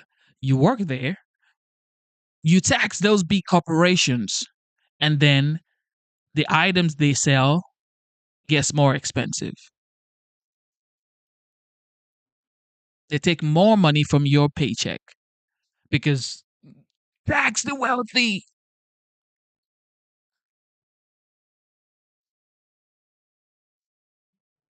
Thank you. Somebody said here, it says, same thing any American can do. Capital gains. Somebody said capital gains taxes. Capital gains taxes is until you sell. You don't pay capital gains taxes until you sell. If you don't sell, you don't pay taxes. These guys are not selling their stocks, bro. They're just getting loans against their stocks. They're not selling their shares. They're not selling anything. Elon Musk is going to go to Chase and say, I want $50 billion. And they're going to say, oh, sure, for sure, we're going to give it to you. Because they know he has it in stocks. And you don't pay taxes on interest. I know you know that, right? You don't pay taxes on interest. So these guys are way smarter. All y'all talking about tax the rich. Man, you better sit down and go get some money. Domestic terrorism from white supremacists is the most lethal terrorist threat in the homeland. The most dangerous terrorist threat to our homeland is white supremacy. President Biden's longtime claims under new scrutiny in the wake of that horrific New Orleans attack. As critics argue, the president has downplayed the ISIS threat and put an outsized focus on white supremacy concerns. Joining me now, Washington Congressman Adam Smith. Thank you very much, Congressman, for being here this morning. Well, thanks for having me. I appreciate the chance. Thank you.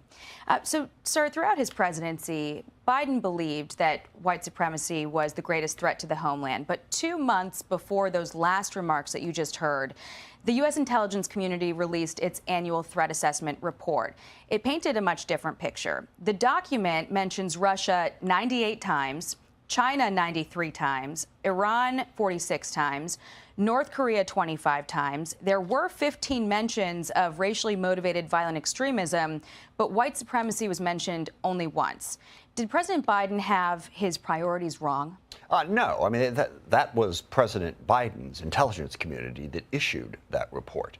Whatever couple of clips you may have picked of what the president said, I think the emphasis of his Justice Department, of his intelligence community, of his Homeland Security Department was always on precisely what that report you just read said it was. It understood the broad threat environment that we face and did its best to try to confront that threat environment.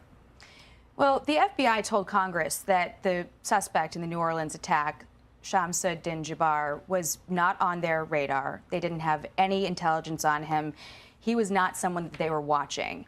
Do you believe at all that the president's belief that white supremacy is the greatest threat to the homeland impacted directives that were sent down to federal agencies? I don't. I mean, look, this was an individual, okay, who had no links, no public links to ISIS. He was radicalized just in the space of the last 9 months, primarily by stuff that had happened in his 9 months is a long time. Right. So, but he wasn't publishing, didn't join a group. Look, I don't believe this at all. Look, there was a terrorist attack when Trump was president by a radicalized Islamic terrorist in Florida at a military base. Okay, do I believe that Trump wasn't paying attention? No. What I hope this makes clear to the incoming Trump administration is the depth of the threats that we face from a variety of different radical organizations. Again, all outlined in that report that you read from Biden's intelligence services, saying we got threats from a whole bunch of different places, and also the lone wolf attack, which has been talked about a long time, an individual who isn't on anyone's radar.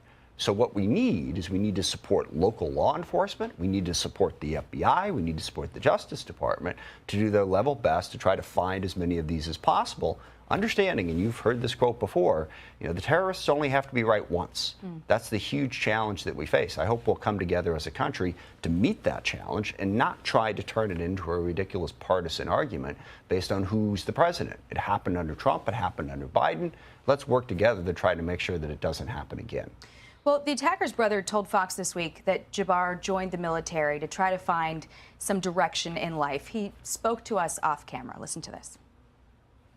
Him being in the military was more trying to find something to set him straight, to ground him. He was looking for some type of guidance to help, you know, in his life. Both the New Orleans attacker and also the man involved in the Cybertruck explosion in Las Vegas had military backgrounds. You're the top Democrat on the Armed Services Committee. Are you concerned at all about a problem with our service members falling prey to radicalization?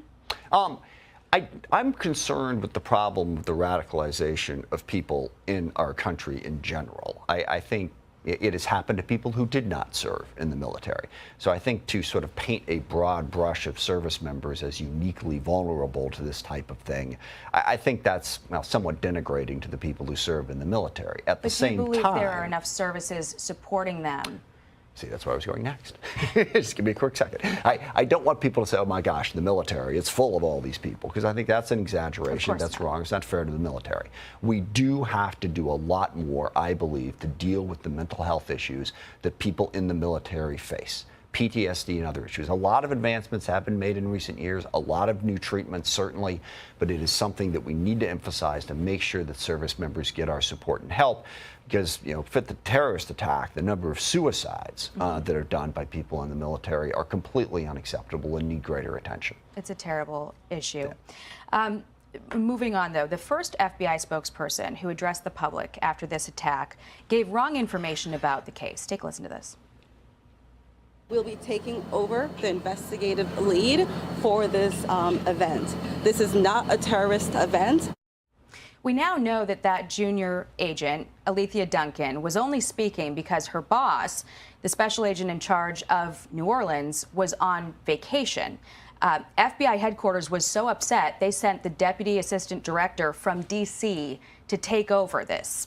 Do you believe that Duncan's statement eroded public trust in investigators? Should she face any consequences for that? I don't know about that. It was clearly a mistake. And this happens all the time in speculation. Something comes out, people reach conclusions like that. And experienced investigators should know better than that, without question. So I'm not in charge of, discipline within the FBI, but clearly that was a mistake that should not have been made. At a minimum. And right there, for that lady right there saying it wasn't a terrorist event, even though it was a terrorist event. I mean, did she have all the information before she made that conclusion or she made that statement? No. So, as an experienced FBI agent, she should have said, you know what, we don't have all the information right now. We're still investigating. And then we're going to come to a conclusion. But she just said it wasn't a terrorist event. And now everybody's saying, why would you say it wasn't a terrorist event when this guy has or had ISIS flag in his trunk? Abu Jabal, whatever his name was, had ISIS flag in his trunk. So it's like, you are an FBI agent. You are a well-trained personnel. You should know that you need to chill, get more information before you conclude it wasn't a terrorist event. But she just went ahead and said it wasn't a terrorist event. So that's when I say it's a bunch of incompetence in the Biden administration. People are going to say, well, it's not true. So I know some people in the chat are going to say, well, did Biden hire the lady when the head is incompetent? Everybody under is definitely incompetent. Should policies be changed to ensure that senior officials are on hand during major events like New Year's Eve, the Sugar Bowl, Super Bowl? Yeah, no, that is quite possible, and particularly when you have a period of time when you can suspect a threat. Absolutely. Do you believe that the federal government's doing enough to secure large-scale events that are coming up, like inauguration? Trump also plans to hold a rally in D.C. the night before inauguration. Is there sufficient security for that? Yeah, I believe there will be sufficient security. We see it. And that's another thing right there. Trump doing a rally on the 19th before his inauguration on the 20th. It's like, OG, I know I get it. OG, I get it. You like speeches and you like to, cater to your supporters. However, it's like, you have to get to the White House, okay? We don't want it. This is a show of strength for sure. This is a show of strength because this is what Trump does. He likes to show that he is a strong leader. However, it's like things are going bonkers in the United States right now. So if you're trying to protect yourself and get to the White House, I don't know. I don't think he should be doing a rally on the 19th.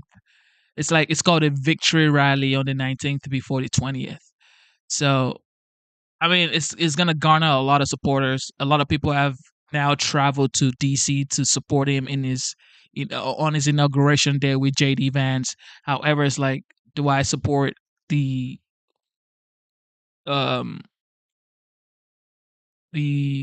victory rally on the 19th? On the 19th, I don't know. I don't know, man, because I want him to be safe and sound, so he could do his job after the inauguration. But it is what it is. And I also have a video of a lot of barricade going up in DC right now. Just towards the inauguration day. But I don't think that's going to help anything. Going up all the way around here already. But look, it's a huge challenge, and I think we need to take it very seriously because regrettably, we live in a time when people are radicalized by a wide variety of different things. And also, as the threat assessment that you read earlier, Russia in particular has really stepped up their hybrid attacks in a variety of different places across the country. So, yeah, we need a heightened level of security for all of these events. The new Congress has been sworn in. Minority leader. So somebody said they want the inauguration to be like a live event on YouTube where, nobody actually. Wait, do you mean like do it outside or do it indoors? Is that what you mean? But I don't know. But, to show strength, there's no way Trump would want to do it indoors. I mean, this is something that has been going on outside for decades, for like centuries. So there's no way he would want to do his inside. The OG. There's no way Trump want to do his inside and just stream it to everybody. Nah, Trump wants the world to know. And again, he invited, what's his name? Xi Jinping of China. So a lot of people may be coming to his inauguration. A lot of world leaders. He invited I think the president of France as well. He invited a lot of people. So he's not doing it indoors. There is no way. Leader Hakeem Jeffries made some headlines with this. Take a listen. It's okay. There are no election deniers on our side of the aisle. But in 2018, Jeffries wrote, "The more we learn about 2016 election, the more illegitimate it becomes. America deserves to know whether we have a fake president in the Oval Office." And then he doubled down in 2020. He posted to Trump, "Keep pouting. History will never accept you as a legitimate president." What changed? Well, I think a lot of Democrats made mistakes in terms of complaining about the 2016 election. I remember vividly, I was on this network like a month after, and this issue came up. I said, he won the election. Let's get over it and stop talking about it. There's a lot of people in a lot of different places. I do find it interesting that Fox News is only concerned about Democratic election deniers. It seems like the Republicans took that whole thing a little bit more seriously in terms of storming the Capitol, in terms of doing all kinds of efforts to actually stop the election, as opposed to just issuing a couple of comments. So, yeah, people will get emotional about elections. Nobody should try to stop an election from being certified. In fact, tomorrow, snow willing, we will be certifying President Trump's election. You will not see Democrats stand up and protest that. You will certainly not see them storm the United States Capitol to try and stop that certification.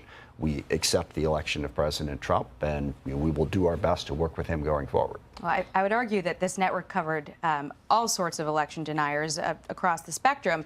But do you expect any of your colleagues to put up any challenges tomorrow when the election is certified? Somebody was asking, will the Pope be there? I think he invited the Pope as well, but I don't think, he's going to leave Vatican City and come. I don't know. I don't know. There's a lot of us. I don't think so. But gosh, go back to 2000 and I think 2016, there was, I think, one House member, Democrat, who, protested the election then. Didn't have a senator, so it didn't go anywhere.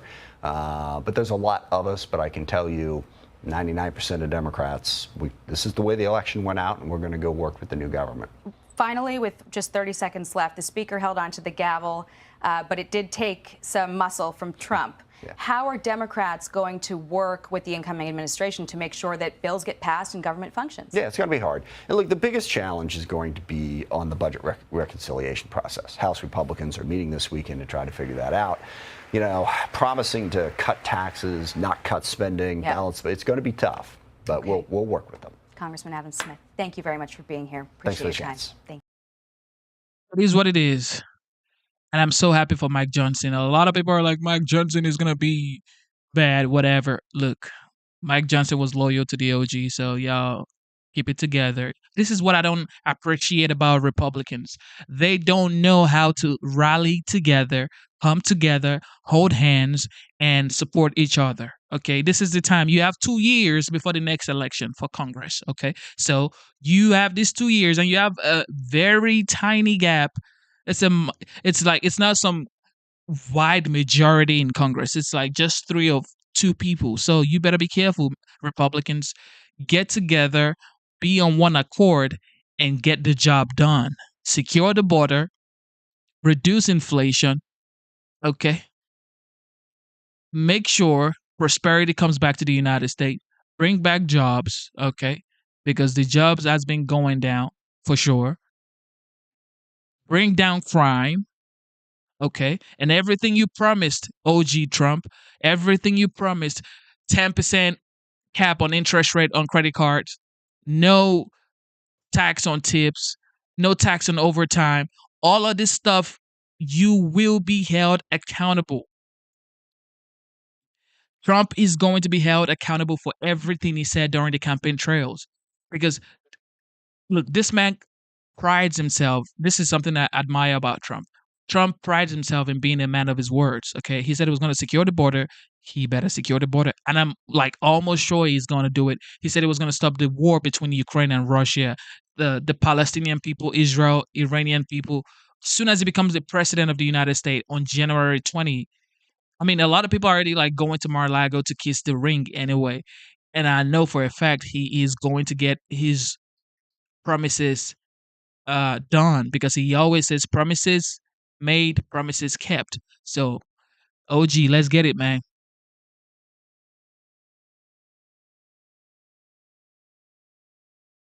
President Biden has emphasized that the FBI's claim that the New Orleans terrorist was working alone. Listen.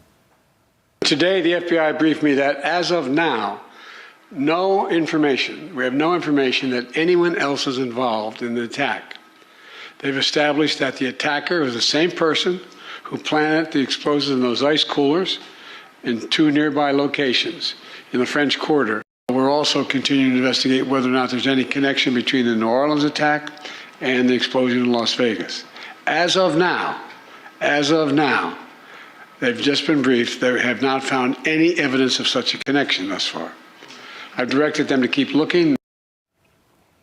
Keep looking. Kyron Skinner joins me now. And Kyron, incoming Borders Tom Homan disagrees. He's convinced there is a connection between the two events. What say you? Is it a coincidence or is there a connection? What do you think? I think there's irresponsibility in having the president in the Oval Office basically state that there's no connection this quickly, because if you go several layers deep, whether they coordinated or not, these two individuals who invoked terror on Americans, there's a problem about radicalization born of ISIS that we need to talk about, and the president isn't going deeper into what's happened here. This takes us back to his statements early on following the October 7th attack. The administration's view, the Biden administration's public statement was that there was no Iranian involvement in Hamas invading Israel and slaughtering people. Well, we now know that Iran has its fingertips and its hand on the gear with Hamas, Hezbollah, the Houthis. They don't move without Iran. So this worldview that the administration has taken leads the American public in the wrong direction in terms of the facts. So I agree with our emerging border czar, but I'm really concerned about the administration's understanding or lack thereof of the ongoing war on terror. They pulled out of Afghanistan in 2021 and weren't prepared for the chaos that ensued and the loss of life, 13 American servicemen. Not understanding that the global war on terror wasn't over, this wasn't going to bring an end to it, and that the Taliban was ready to take over again. If they couldn't understand Afghanistan and the fallout there, it's difficult for me to accept that they have full command of what just happened in New Orleans and Las Vegas. This is a broader story that they need to talk with us about. Yes. And you mentioned Afghanistan, Kyron. According to the Washington Post, National Security Advisor Jake Sullivan reportedly offered to resign after that botched withdrawal. Do you think he should have resigned? I don't. I have a lot of sympathy for Jake Sullivan. We held the same job at the State Department as policy planning director. He's a brilliant thinker. He's one that's been interested in big ideas. But I understand the sentiment of offering his resignation because this was an example of being devoid of ideas. He took the position that we can't be in the war forever, so we have to leave. But I think this false binary opposite, or leave or be there forever, was wrong thinking. And I don't believe that the administration has learned a lot since then. And that's why you have President Biden declaring there's no connection between the two incidents in different states, and not emphasizing the problem of radical Islam, of ISIS continuing to radicalize people, and the propaganda that they put forth all over the world. Where's that? Thank you for tuning in to the live show. You know what time it is. It is your boy, Genesis. With that being said, I just want to show you what's going on, or what has been going on at the border. Okay. Real life situation, y'all. Like, real life situation. I don't know why people still don't get it. I don't know why people don't get it, but I'm going to show you, because you are my people, okay? My people going to know what time it is. All right, my people going to know what time it is. Check this out. First of all,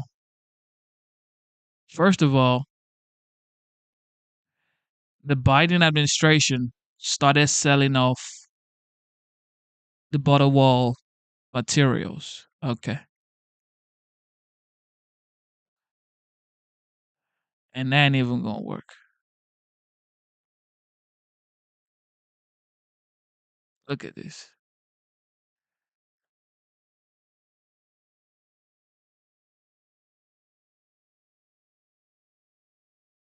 It says here 94 executive orders to open the border, but it was sold off for just $5 a piece.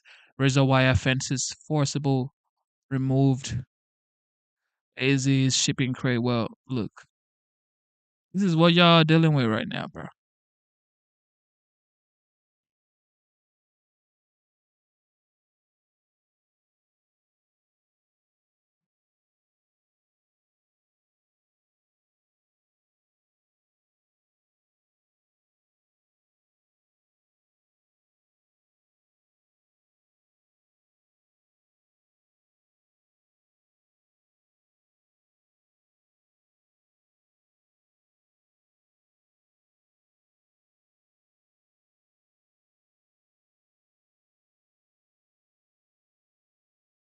Too sad. Too sad. Just absolutely sad. You can never make this up. You can never make this up, yo.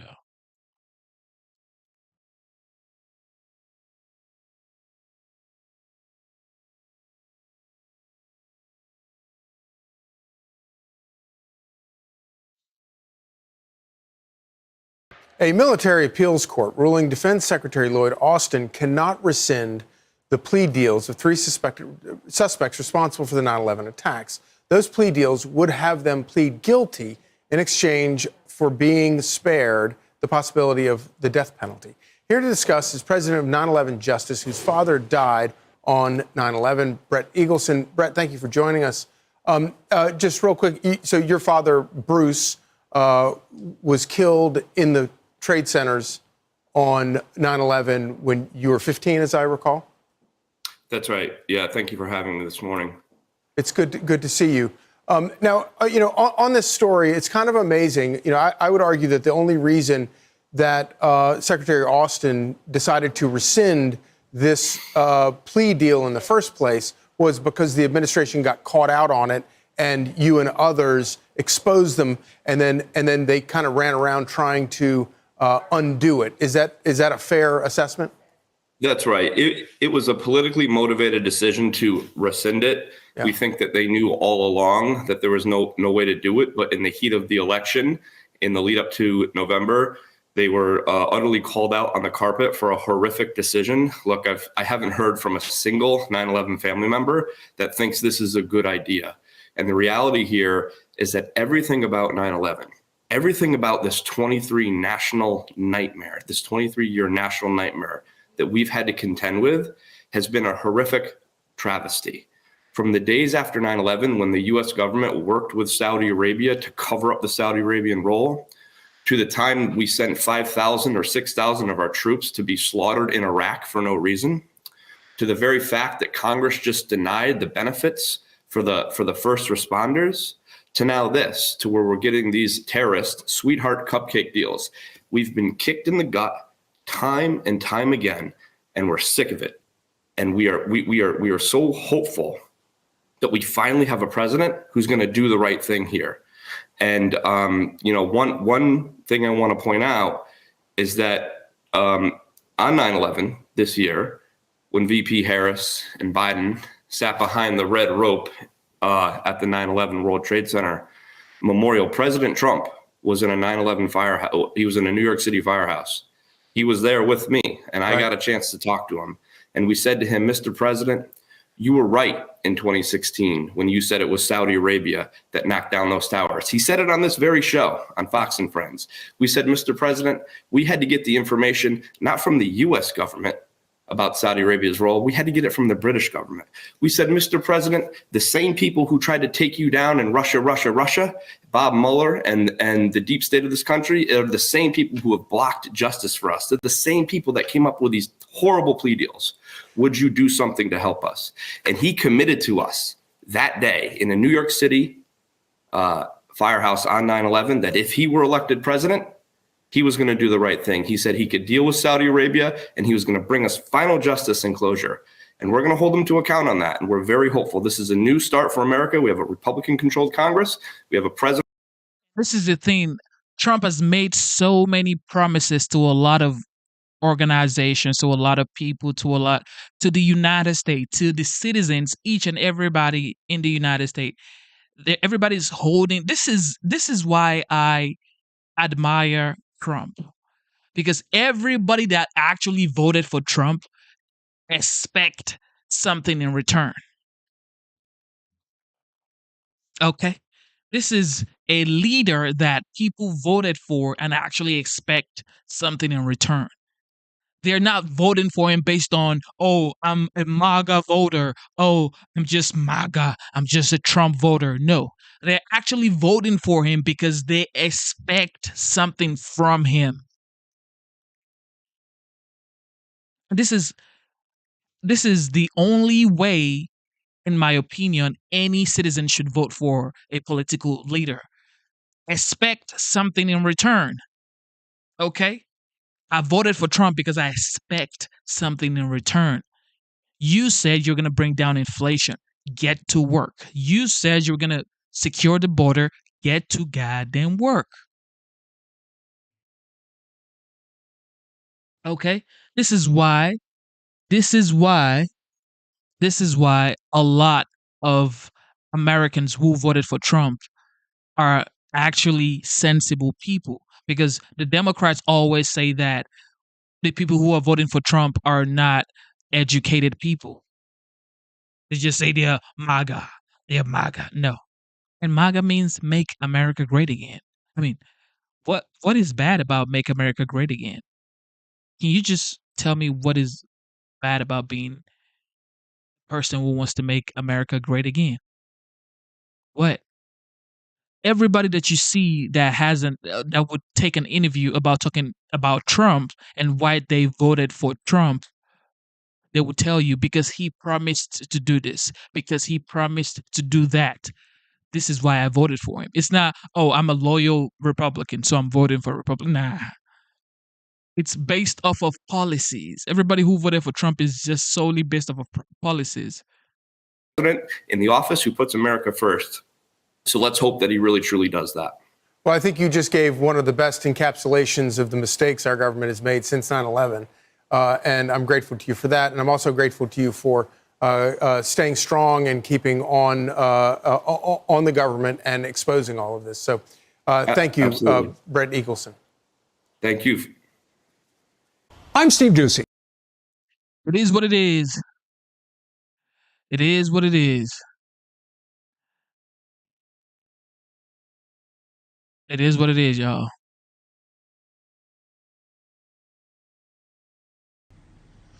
Yeah, New York City's 8-year nightmare finally comes to an end and just... Of course, this guy, Eric Adam, this guy right here, he's playing politics. Well, Trump already said he was going to consider giving him a pardon anyway. So Now he's definitely gonna work with Tom Homan, but he already wanted to work with Tom Homan anyway. 3 days. That is certainly something to celebrate. Look, I'm hopeful that Eric Adams is going to really address these issues. He has said he's going to reevaluate the vaccine mandate policy. And as you've said, NYPD officers are now short-staffed. We see FDNY, EMS. Staten Island Ferry was running at reduced capacity because of staffing shortages, because those vaccinated staffers are even testing positive, which is why I say we need to focus on the treatments. But he should be hiring back all those workers that were fired for refusing the vaccine. That's number one. And secondly, he should be revisiting this policy. Speaking to the business groups, they're hopeful that at minimum he will. We ain't gonna be talking about no goddamn. Yeah, we're not. Yeah, we're not. We're not. No, we're not. Okay, so I just saw here somebody spoke about the tariff and explaining tariff. Who just sent me a text? Somebody just sent me a text. Okay, so explaining tariff. I'm just not to do this.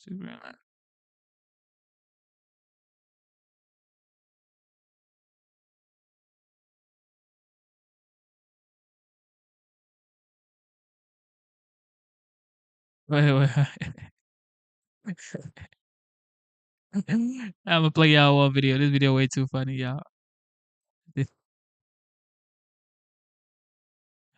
video. This is for the Democrats in the chat arguing back and forth. This is for the Democrats in the chat, y'all.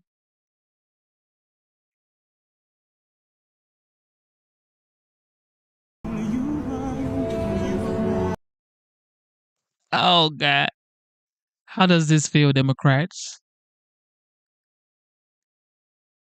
How does this feel watching that? Okay. There you have it. The little time she had to shine is over. Bye. Now paint that wall back. They were trying to make her someone that's fighting for freedom. No, she ain't fighting for no freedom. Nah. Now paint back the wall, put it back to its original color. Okay.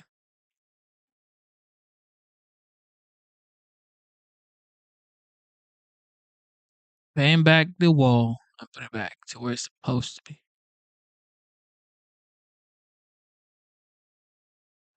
All right, so let me find that picture for you guys. I want to get that picture for tariff.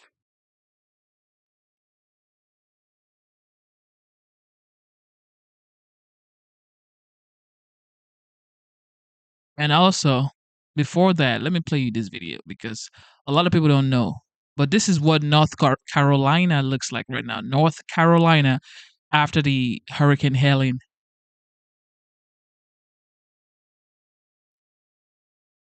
Situation. This is what North Carolina looks like.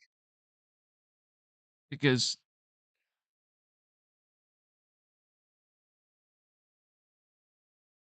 somebody just joined the Discord talking about show us the history of income tax and difference between being in the war. I think that's our battle. Shows the history of income taxes and the difference between being in the war and not in the war. My man. All right. We're gonna talk about that. Anyway, this is North Carolina right now, y'all. This is North Carolina after Hurricane Helene, and yet billions are being sent overseas.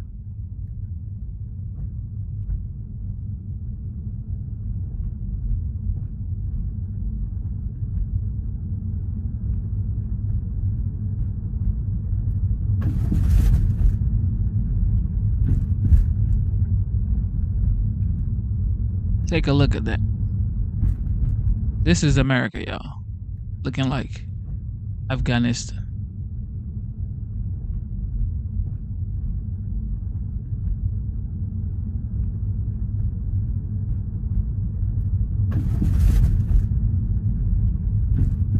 Look at that.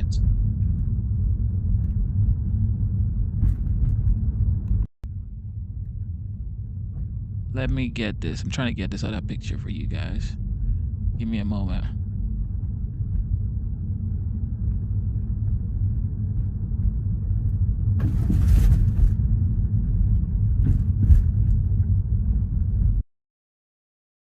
Yeah, that's not allowed.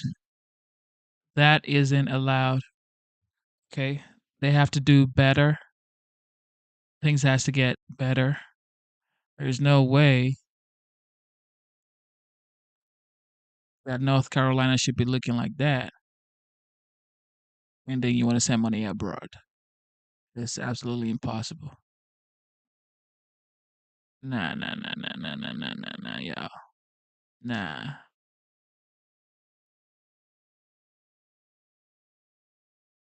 That's North Carolina. That's North Carolina after the Hurricane Helene. Okay, so let's bring in former FBI special agent and Fox News contributor, Nicole Parker. Nicole, thank you so much for being here. You know, there are big picture here. There are like leadership problems all over the place. Obviously, the city of New Orleans and its police department has some things to contend with. But I'd like to talk specifically about the FBI and moving forward, especially with the new administration, because there is a lack of confidence in the way that the FBI conducts itself right now. What do you think needs to happen in order for Americans to feel safe with trusting the FBI again? Right. So first of all, ASAC Alethea Duncan, I can tell you that countless current and former FBI agents have reached out to me, and I myself, along with them, are embarrassed and ashamed by her statement, her lack of competence in a very key moment. And this is why the FBI is not trusted, because they put out information like this. But going forward, I do agree that the FBI, their trust has been destroyed over the last several years. They do not have a good track record. The key is to put in solid leadership, get them in there, and to hold those accountable that have destroyed the trust of the American people. And there need to be tangible consequences for those that have been key in really betraying Americans' trust. Hi, Nicole. It's Sapphire. I have a question for you. So the terrorist who ran his car through downtown Bourbon Street and killed and injured all of these people, the FBI said that he wasn't necessarily on their watch list, but obviously he became radicalized somewhere. Will they be doing a deep dive into his internet searches? And what kind of, how can we surveil people to know if they are having access to these? Because we need to be knowing if people are being radicalized here on our soil. Absolutely, Nicole. Very, very important to note. And again, going back to FBI's priorities, if you are saying that white supremacy is the #1 threat facing America, and in the meantime, we've got individuals conducting, ISIS terrorist attacks, it goes back to the FBI. The FBI needs to refocus on the proper priorities that Americans care about most. And individuals like this, yes, they can be very difficult to surveil. If you see something, say something. If you know something about someone, their behavior seems to be off. But yes, they will be doing a very deep dive. They will be going into all of the electronic devices, his digital footprint, interviewing friends, family, loved ones, colleagues, and really determining what the pathway to the radicalization and pathway to violence was. Nicole, it's Joe Concha. Does the FBI have a recruitment problem now at this point? Because to your point earlier, trust in the FBI, according to polls that we're seeing, for instance, one CNN poll, has them at 41% approval. Let's put that in context. Just 10 years ago in 2014, they were at 60% approval. That is a precipitous drop. So what can the FBI do to recruit better people? Because it clearly right now it seems to be a personnel problem in terms of quality of FBI agents that we're seeing. To your point, they said it wasn't an FBI. They said it wasn't a terror attack when this first happened hours afterwards without an investigation truly being conducted in the proper way before they walked that back. So how do we fix this? Solid question there. Those that are doing the real work on the ground are sick and tired of being scrutinized by the failures of those who really should have never been in a leadership role. The key is to raise the hiring standards again.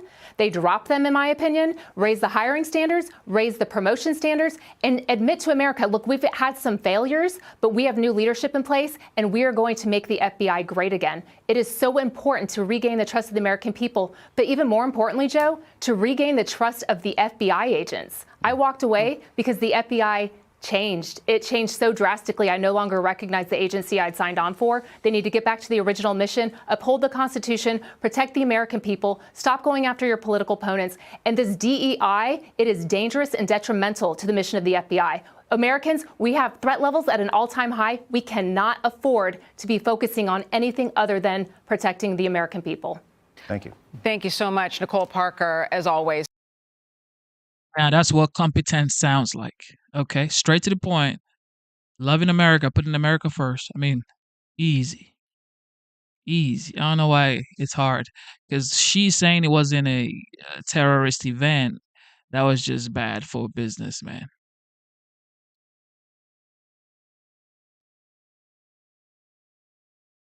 Joining me now is Israeli Special Ops veteran Aaron Cohen. Aaron, great to have you here. I guess my question to you is, how can we better identify homegrown terrorists and ISIS cells in the United States? Ashley, that's a great question. Here's how we look at it in the counterterrorism world. First, we have to identify why we're focusing on the investigation and not focusing on why we couldn't stop this attack. And let me tell you where it starts.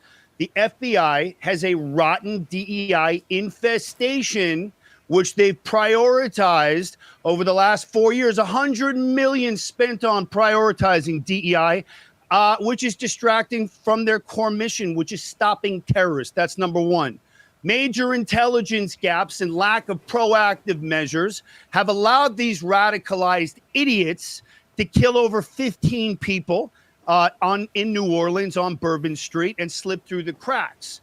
So here's where I'm at with both cases, which exhibited warning signs and online warning signs that were missed, and they were never acted upon. So here's what we need, Ashley. We need a dedicated domestic counterterrorism law enforcement agency. The FBI has lost its way, and we don't have time to fix it. We need to build it from the ground up because it's so rotten at the core. I'm not saying all FBI agents are bad. Here's how we do it.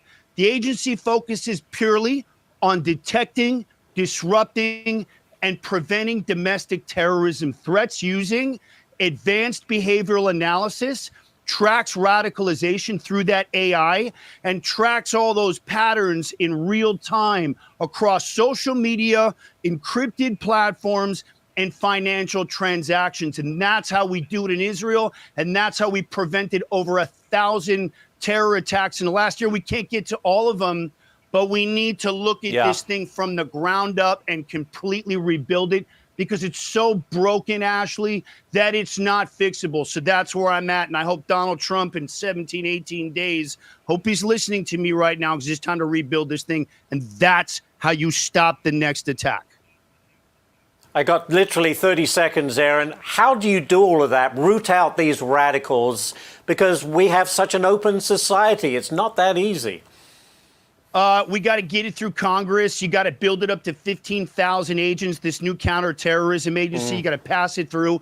And you got to put in leadership, Ashley, that aren't these bureaucratic idiots, these lawyers who've run the federal agencies into the ground, these idiots. You got to put in counterterror experts, intelligence veterans, the guys who've worn the badge and the gun, who come from the counterterror world, and then put in that strategic intelligence division and start going to work and build it up to 14, 15,000 agents large. And it's time to go to work, and it's going to take 4 years, but we'll get good at it. Aaron Cohen bringing up. Okay, so I just saw somebody spoke about the tariffs Trump is proposing. All right, I just want to show you a little information here about tariff. So this is, I hope you guys can see this clearly, okay? Somebody said, let me go read that chat. somebody said, let me see, what did the person say? Person said Trump is proposing a 60% tariff. So a lot of people don't know the background, the history of tariffs, okay? So tariff used to be one of the major ways United States made money. Tariff is actually revenue for the United States.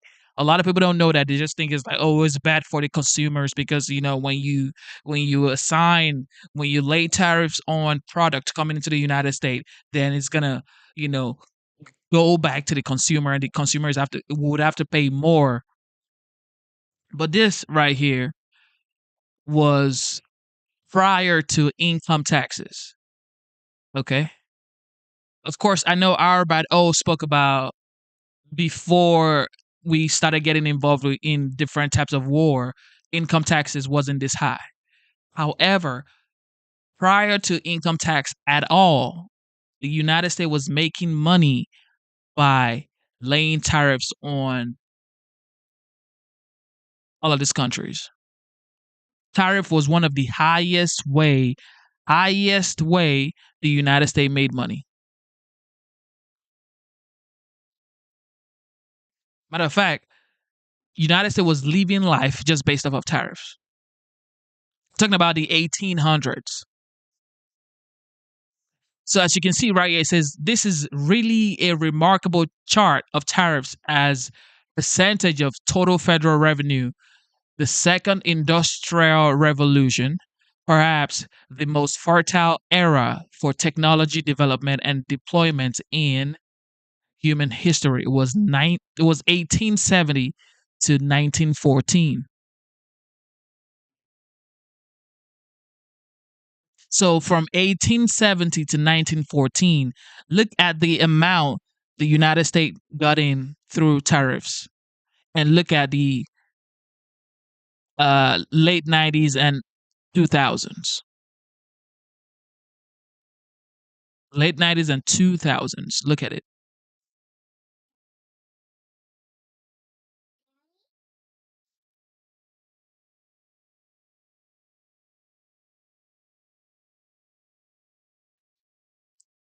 So when people say, well, tariff is bad, tariff is very bad for the country, well, you have to do some digging and you have to do some reading. Go back and check how the United States made money.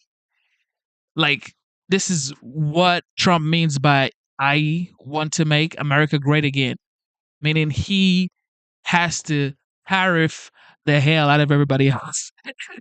I'm telling y'all, man, this is it. This is how you make America great again. All right. If you want to stop paying taxes, you need tariffs. Tariff has been working for years when there was no taxes. There was no taxes, y'all. Now you guys are complaining about taxes. Oh, income taxes, corporate taxes, capital gains, this, that. You wouldn't even need to pay taxes if you have this income. Just take a look at this. If all the income you had coming from tariffs. But a lot of people don't know this history. All they know is tariff is bad because they just, because the media says tariff is going to, bring the product into the United States and make sure the consumer pays high pricing. So it's like, no, you got to do your own due diligence. It's like, no. The United States was very prosperous when they had tariffs on these countries. But now you're trying to be what? Santa Claus?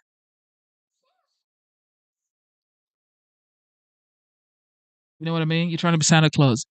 You can really get rid of income taxes. Do you know that? You can really get rid of income taxes. The United States can actually get rid of income taxes.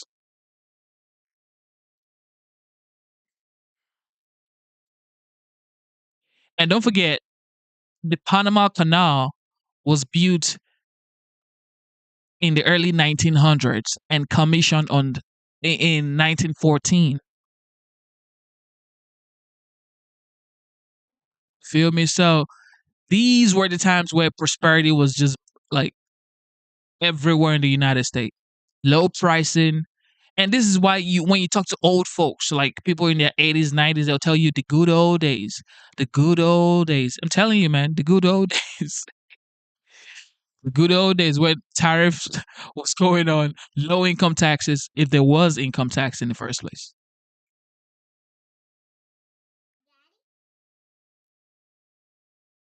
You know what else you're going to have to buy for your kids? Perhaps a new map of the United States of America. With the great Addition state of Greenland. Canada and the great Greenland. state of Greenland. Oh, boy. That's right. So listen, this is what Donald Trump tweeted out or posted on X back on December 22nd. He said, for purposes of national security and freedom throughout the world, the United States of America feels that the ownership and control of Greenland is an absolute necessity. Meanwhile, Greenland's prime minister, his name is Egede. Is that how you say it? I don't know how to speak. Mute Igegi. Igegi?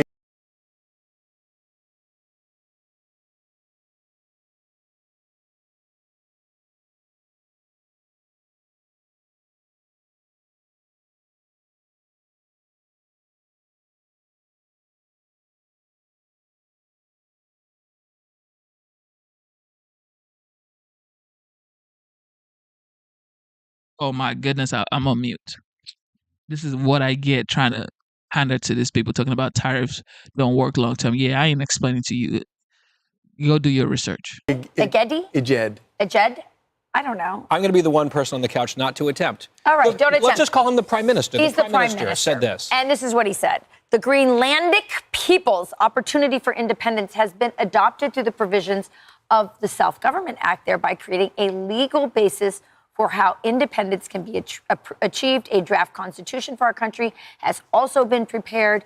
Work has already begun with regard to creating the framework for Greenland as an independent state within the possibilities and provisions of Self-Government Act. So Donald Trump sends out this tweet. At the same time, Greenland has been talking about independence from Denmark. And one of the things that they've done to sort of push this forward is to put in airports so that you can come directly to Greenland without having to pass through Denmark. So they've done that part. But he's also, this prime minister said, sorry, we don't want to be part of. Now, man, I'm telling y'all, man, the OG Trump is just, this man is considered to me one of the greatest deal maker in history. He just said, Greenland, you're going to have to join us. And guess what Greenland is doing right now? Greenland said they want to be taken out of Denmark. Why do you think Greenland wants to be taken out of Denmark? Because they want to be with the United States. Yeah, they're just going to join Alaska real fast. Real quick. People think Trump is, people like Joe Biden. Trump is a different breed. This man was born in Queens in the 40s. Okay? Everybody knows New York is not for children. If you're a developer in New York, you're not going to be soft.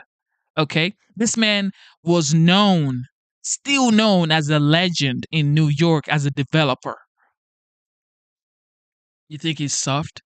When people argue, just like the lady, the president of Mexico, she was arguing, well, you're not going to tell us what to do about the border. Now she's saying she's open. You can never make this up. The president of Mexico, that was, I'm not going to take it. Look, we're not going to close the border. We're going to. Now she's saying she's open to taking even people that are not from Mexico into Mexico. Justin Trudeau flew to Mar-a-Lago to kiss the ring. Or Trudeau, whatever his name is.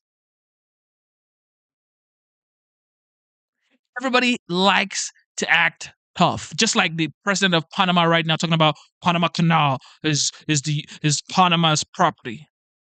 Just watch. He's going to kiss the ring real fast. Everybody kisses the ring fast. They just act like they're not going to kiss the ring. You can't argue with people like Trump, bro, because you don't have the leverage he has. You don't want smoke with Trump. You think this is Joe Biden? This ain't Joe Biden, y'all. This ain't Kamala Harris. You know when Joe Biden says don't? When Trump says don't, just try. Try. And you're going to 5-4. F around and find out. United States. So what do you think is going to happen here? And what is really behind all this with Donald Trump? But the important point there is that even they are not satisfied with being governed by Denmark, which is kind of an important thing. Yeah. I don't know. Do we want Greenland, guys? Well, so I'm not really sure, and this is a great question for your next interview with Trump. I'm not sure it's necessarily about U.S. sovereignty over Greenland, but I think U.S. influence in the Arctic is extremely important. This is strategy. This is major high-level geopolitical strategy. You look at what our enemies are up to. You look at the Chinese, you look at the Russians together, that alliance or axis of the Chinese and the Russians, they are really aggressive in the Arctic. And the free world has to wake up and pay a lot of attention to that. And I think that's what Trump is getting at here, saying, hey, we would like to have more influence on this landmass up there. And who do you think can defend Greenland from Russia or China, more importantly, better? The Danes or America? America. And if the Danes want to make the case for themselves, then they can actually put their money where their mouth is, right? And if we can encourage people in the West to step up on defense and that military spending and that sort of thing, all the better to help share the weight, share the burden. Yeah, that's interesting. It's similar to what he was doing in the Panama Canal. 100%. Saying, hey, you got to choose between whether your ally is China or the United States. And so he's making some very interesting moves ahead. Easy. This is easy. How is this hard? How is this hard for anybody to understand or to comprehend? This man just told Panama that we gave you Panama Canal for $1, courtesy of former president, may so rest in peace now, Jimmy Carter. Okay? He gave you the Panama Canal for $1 with terms and conditions, okay? Meaning you cannot be doing business with the enemies.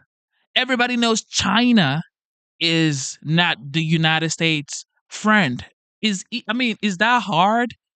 If you say you are an American and then you don't put America first, any citizen in here in the chat talking about the United States has to apologize to Panama. What are you talking about? What are you talking about? Somebody comes to your home, or you give somebody a gift, and then they go gift your enemy the gift you gave them. What is that? Yeah, I'm gonna take my gift back. F all that.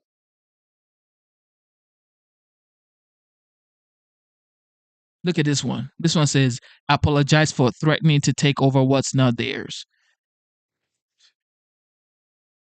Okay. Let me give you the background, okay? The Panama Canal was first attempted to be built by the French men, okay? French lost a lot of people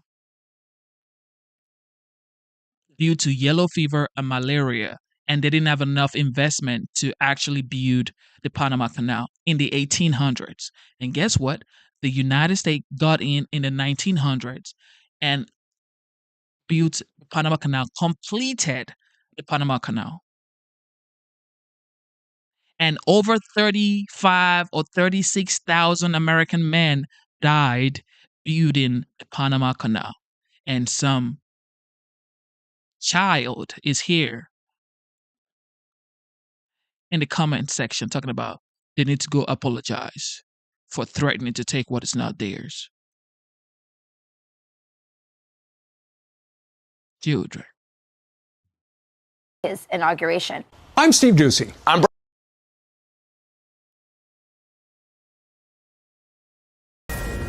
All right, here we go. Fox News alert. The FBI is changing their assessment after saying they believe there could be additional suspects in the New Orleans terror attack. Let me be very clear about this point. this was an act of terrorism. We do not assess at this point that anyone else involved in this attack is involved in this attack except for Shamsuddin Jabbar, the subject you've already been briefed on. Served in the military for a period of time. Here to discuss all this is retired 4-star General Jack Keane. But before we get to Jack Keane, I want to just go over. So somebody just said here that it was the South Americans and the Caribbeans that mainly built the Panama Canal. So it's not the United States. Right. This is the thing. Even Americans would not support America. I don't know what else to say. I'm tired because I love the United States so much that I go study, I do my due diligence, and then I bring you information. And now, even Americans are going to say, it's not America. When I say America is the greatest nation in the world, Americans are in the chat telling me America is not the greatest nation. Have you traveled? Americans, bro. I'm telling Americans that was born here. I'm a naturalized citizen, okay? And I'm telling the American-born citizens that America is the greatest nation in the world. And they'll tell me, have you traveled? Can't make this up, y'all. Don't even love your country. Golly. Some of the history and some of the organizations to reframe your mind. We talk about this every day. I mean, let's go back to Hamas. In the 1980s, they emerge right in the Gaza West Bank area. Their goal as a Sunni extremist organization to oust all Western culture, especially Israel, from what they consider Palestine, which it's not. They still exist today. They are financed and loosely affiliated with Iran, but they're Shia Iran. Brings us to Al-Qaeda. Emerged really during the Soviet Union occupation of Afghanistan, led by Osama bin Laden famously. They were really kicked out of Saudi Arabia where it started. They took root over in Pakistan, Afghanistan region. They also had a presence in Sudan. The relevance today, their branches are still operating in and around there and gave birth to some derivatives who they often brawl with. One of those derivatives is ISIS, famously called by 4-star General Austin at the time, and who was told President Biden at the time, don't worry about it. They're really not a big deal. They're like the JV team. They're not the JV team. They can be, they are famed for being able to inspire people without training them in person. And of course, this latest attack in New Orleans, this suspect, who is now dead, was inspired by ISIS. So let's talk to General Jack Keane about all this, the chairman for the Institute of Study of War. So, General, as we're going to weave in some of the incidents that have happened over the last year of terror attacks around the world, how do we stop this? Is there something we could do in the Middle East to stop what's happening in the West? Well, certainly at the foundation of all of this is an ideology that perpetuates it. And they have a big idea, and it's difficult to defeat an idea like that, given the roots that exist in some of these countries to help fester and grow that idea. But all three of those terrorist organizations are mere shadows of their former self, Brian. Let's face it, Hamas is decimated. Al-Qaeda has never actually recovered, from taking down Osama bin Laden and his entire network. They still exist. They're still a threat, but they're not on the stage that they used to be as major global threat. ISIS had a caliphate, and that was destroyed. The Trump administration dismantled it in Iraq and Syria. Now, the fact is that there are hotspots around the world. There's still radical Islamist organizations in 40 countries. And the hotspots, fortunately, are not in the United States. These are organizations that exist. They have networks. They do planned and premeditated attacks, and they're taking place in Africa, in Mali, in Kenya, in Niger, in Somalia, in Indonesia, in Southeast Asia, and obviously in Pakistan and Afghanistan, where there is a rise of ISIS and their desire to conduct attacks outside of Afghanistan. We've already seen it in Iran and in Europe, and certainly the United States is trying to keep its eye on that. But as you pointed out earlier in the show, we don't have our eyes and ears. We closed our multiple CIA bases, and we certainly have no one on the ground to keep an eye on that threat. But nonetheless, the United States is not one of the hot spots where radical Islam extremism is on the rise. It is in some other places in the world, and we have to maintain our vigilance. I'm not saying we ease up on anything. We've got good intelligence. We have good counterterrorism organizations that we've put together after 9/11, where we're coordinating these activities and watching them. But here, we don't have networks that we're dealing against. We don't have an organization that we're dealing against. We're dealing with a lone wolf who's very hard to penetrate that person, an individual on the internet that's getting more and more radicalized and then makes a decision to jihad and use violence against his own people. That's very difficult to discern that and prevent it, obviously. Obviously. So when President Trump takes over on January 20th, he's got a situation in the Middle East simmering, a lot of people waiting for him. Maybe Netanyahu is. There's a report today in Axios that Joe Biden discussed plans to strike Iran's nuclear sites if Tehran was speeding towards a bomb. I heard they are speeding towards a bomb. Do you look at that? Do your sources say the same thing? Well, here's the issue. I mean, the Iranians have a decision to make. And look at what happened to them. Hamas and Hezbollah decimated. Hezbollah was the organization that they created to protect Iran from Israel. And that organization also has got major problems. They've lost their strategic platform in Syria. They are defenseless at home because Israel stripped away their air defense system. They can't even protect their leaders in Tehran, to be frank about it, much less their nuclear systems and their rockets and missiles. So what's their choice? What they want to do more than anything else is preserve their regime. They've always thought a nuclear weapon would do that. They believe Saddam Hussein would still be in power today, and so would Gaddafi, if they had pursued a nuclear weapon successfully. Are they now going to pursue that and get there in a matter of months? That remains to be seen. I think our intelligence agencies are watching it like a hawk. I know where Prime Minister Netanyahu is. He wants to eliminate this threat. He sees this as a strategic opportunity. They're defenseless. They're not going to be able to retaliate very much because they've taken down a lot of their rockets and missiles, and they can do more of that with a strike that goes after their nuclear system. I know he's talking to President Trump and their advisors here, and likely they're working through options, hopefully together, to deal with this threat. I think it's a strategic opportunity, and you could force Iran to dismantle the system, by a date certain, bring inspectors in to verify, U.S. regional inspectors, UN inspectors, or go after it kinetically and take it down once and for all. I think Prime Minister Netanyahu wants to eliminate this threat once and for all. He knows Iran is on its heels, and now is the time to take this thing off the board, frankly.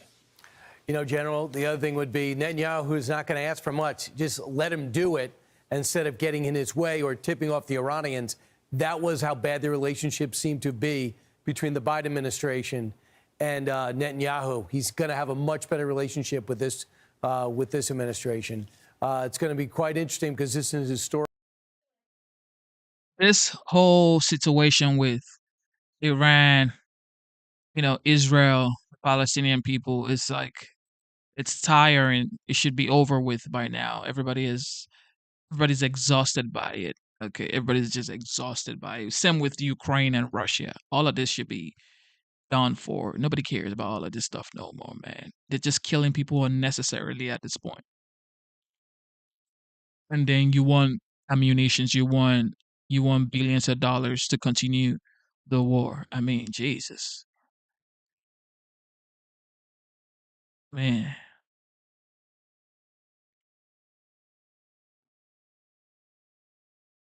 Let's take a live look at New Orleans. That is where the FBI about to give an update on the New Year's Day attack that occurred on Bourbon Street that killed. So this New Orleans situation, they just got a new update saying that the perpetrator, the guy who actually did the do,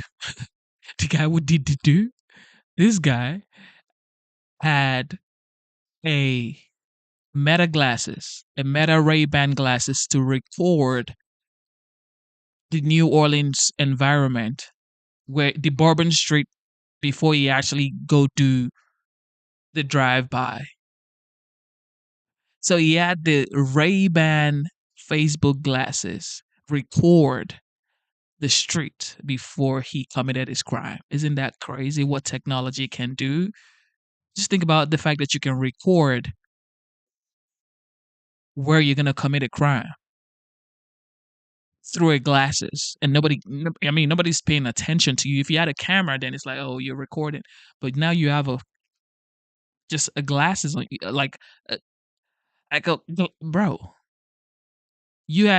Everybody just thinks you have sunglasses on, and then you're recording. As wow. So many people and injured so many others, striking at the very heart of New Orleans that we so love. Let's listen to the FBI press conference right now. The last few days have been both tragic and emotional. Families have been affected in ways that will continue to haunt them now and into the future. And I believe only the power of prayer and the faith in God can pull them and us through this time. You know, everyday Americans and one foreign citizens' lives have been shattered and lost. Everyday Americans like Kareem Badawi, 18 years old from Baton Rouge, who was a freshman at Alabama, majoring in mechanical engineering, played football at Episcopal School last year, and whose friend Travis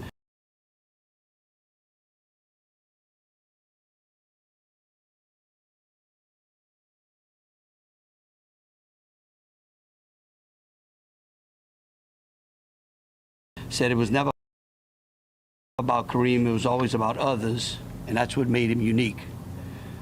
Like Tiger Besh, 27, from Lafayette, who played football at Princeton, worked for Seaport Global in the capital markets, and I quote his brother Jack, who said, "I can't wait to show you the big things I will do in this world, to tell my kids about you and the man you shaped me to be." And his mom, Virginia, who says that evil will not prevail. Like Drew Dolphin, 28, from Montgomery, Alabama, a graduate of Auburn University in 2023, was with his younger brother Matthew during the attack, whose family has described him as having lit up every room he entered and how his smile was infectious. Thank you for tuning into the live stream. You know what time it is. It is your boy Genesis. Yes, sir. So this is an update by the FBI on the NOLA attack investigation, New Orleans.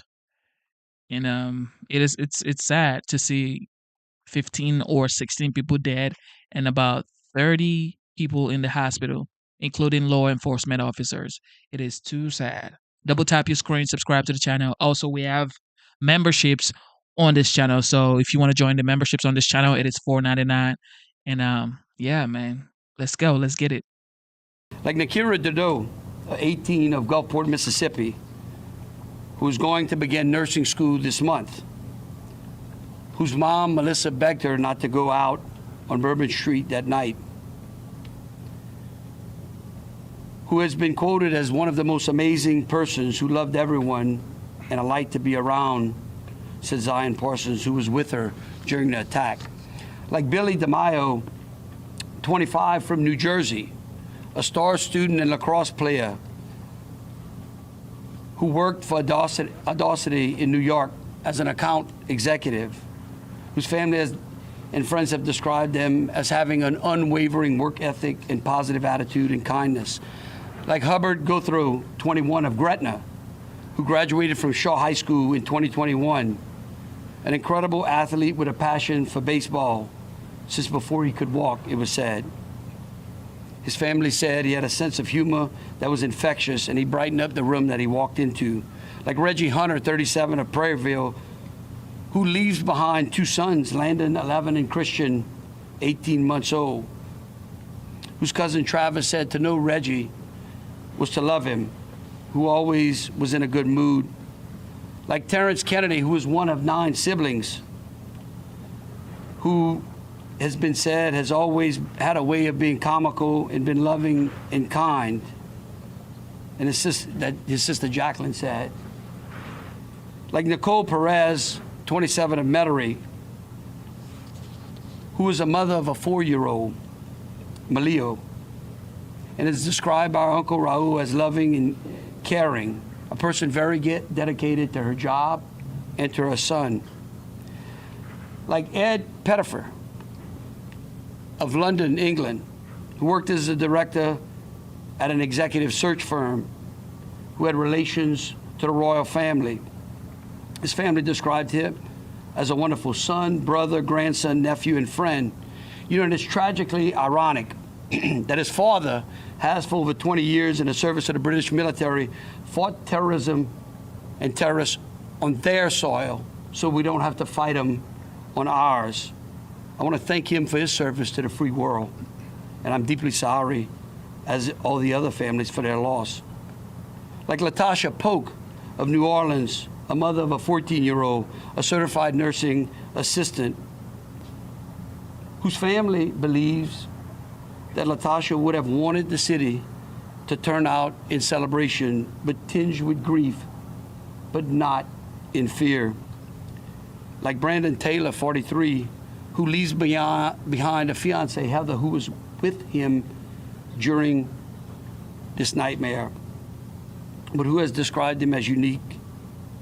Matthew Tenadero of Slidell, a fiber optics and video professional at the Superdome and the Smoothie King Center.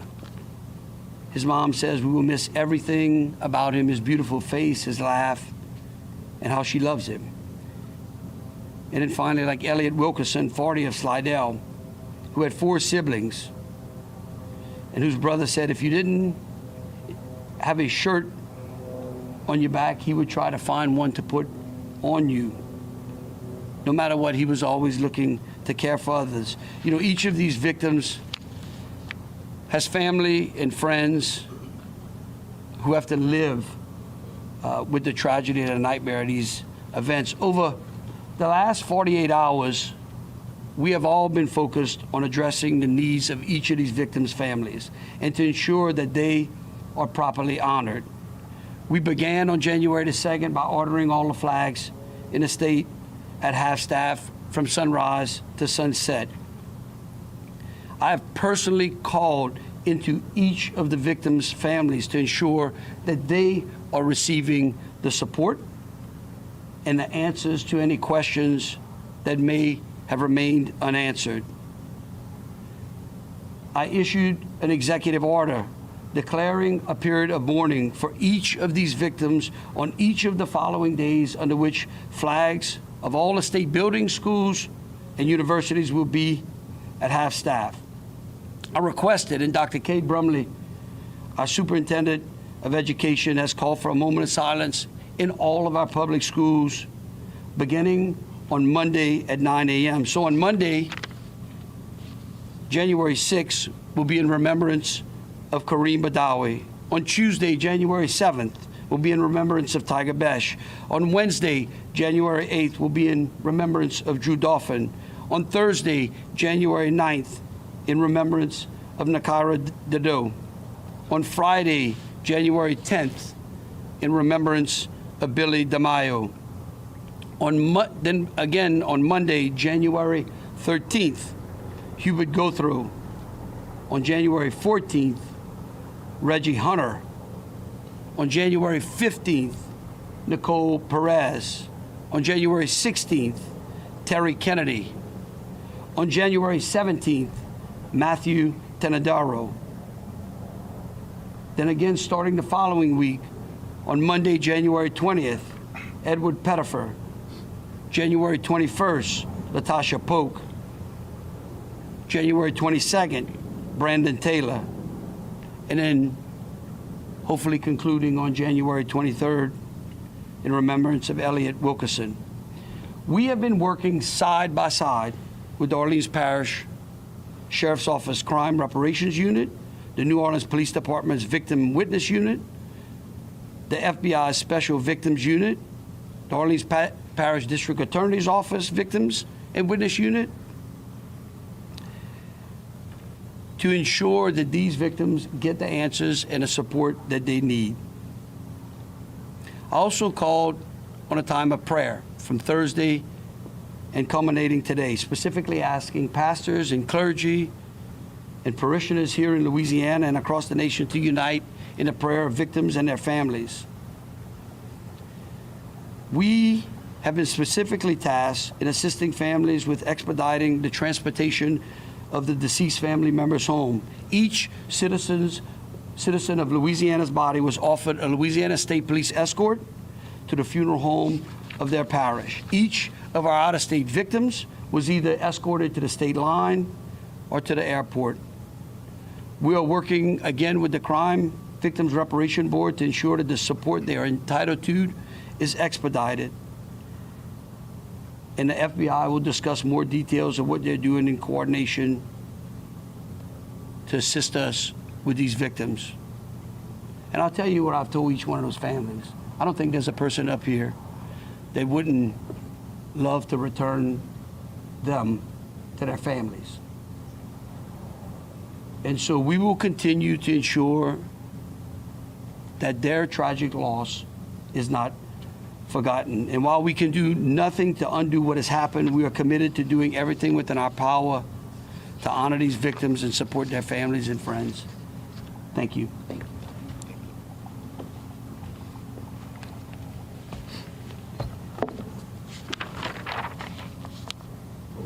Good morning.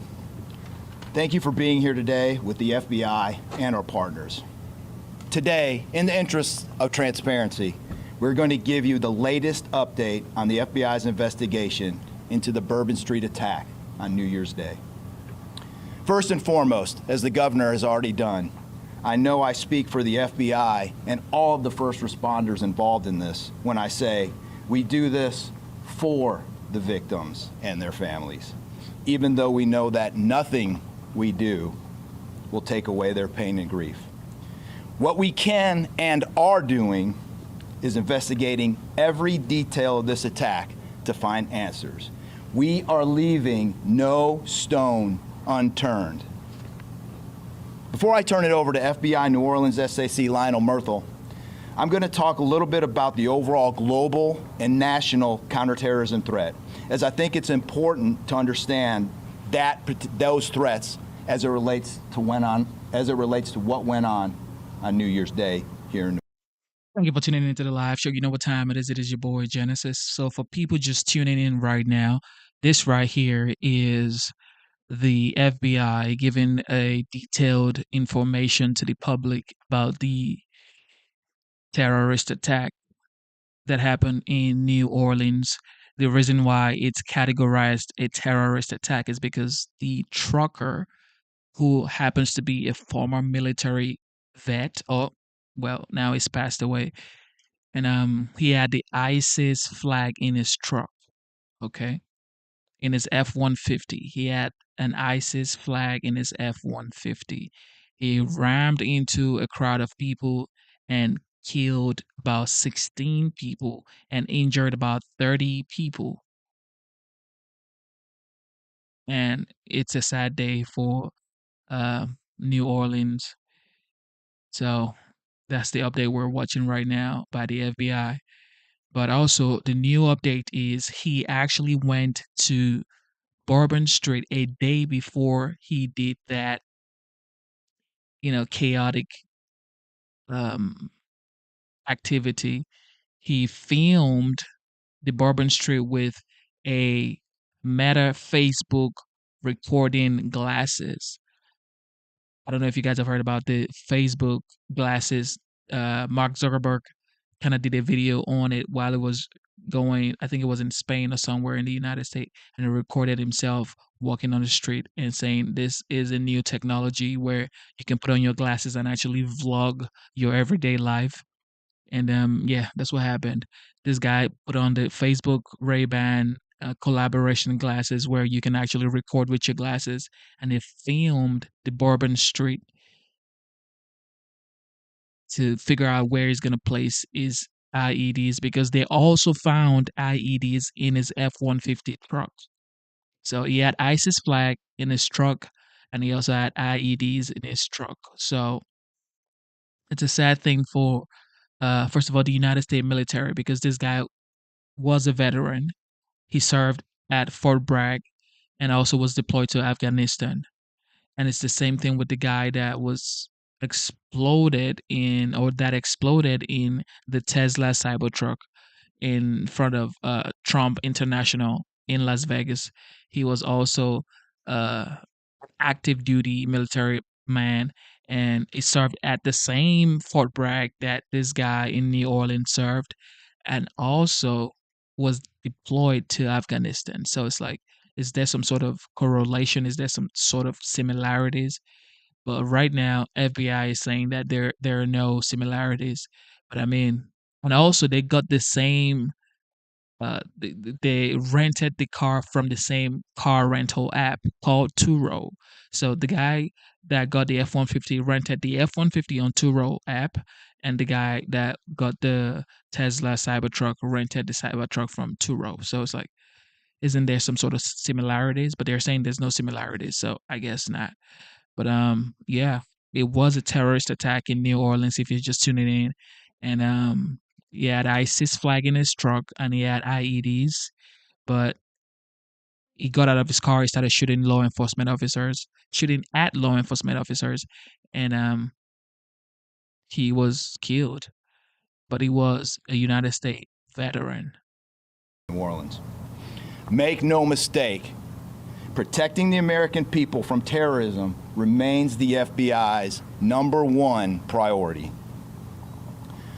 The threats from international terrorism, domestic terrorism, and state-sponsored terrorism are complex and persistent. And notably, they are all simultaneously elevated. You might have heard the director speak numerous times about him seeing all the red lights flashing right now. We continually face threats from foreign terrorist organizations, violent extremists across the ideological spectrum, and criminal actors that aim to bring violence and harm to the United States. During these past few years, lone actors, or small cells of individuals who typically radicalize to violence online and who primarily use easily accessible weapons, have posed the greatest terrorism threat to our homeland. Additionally, for the past several years, the FBI has provided intelligence to our law enforcement partners highlighting that ISIS calls for vehicle ramming attacks. This is a tactic that has been used for many years to conduct deadly attacks on U.S. soil and in other countries. Lone actors, as you all I'm sure are aware, present a particular challenge to law enforcement. So this is the information I really want you guys to listen to. Has provided intelligence to our law enforcement partners highlighting that ISIS calls for vehicle ramming attacks. The greatest terrorism threat to our homeland. Additionally, for the past several years, the FBI has provided intelligence to our law enforcement partners highlighting that ISIS calls for vehicle ramming attacks. This is a tactic that has been used for many. So listen to what he just said. This man definitely works with the FBI Deputy Assistant Director Christopher. He just said that FBI has been giving out intelligence, or had given out intelligence to the United States, I guess, government, that there would be vehicle ramming into crowds.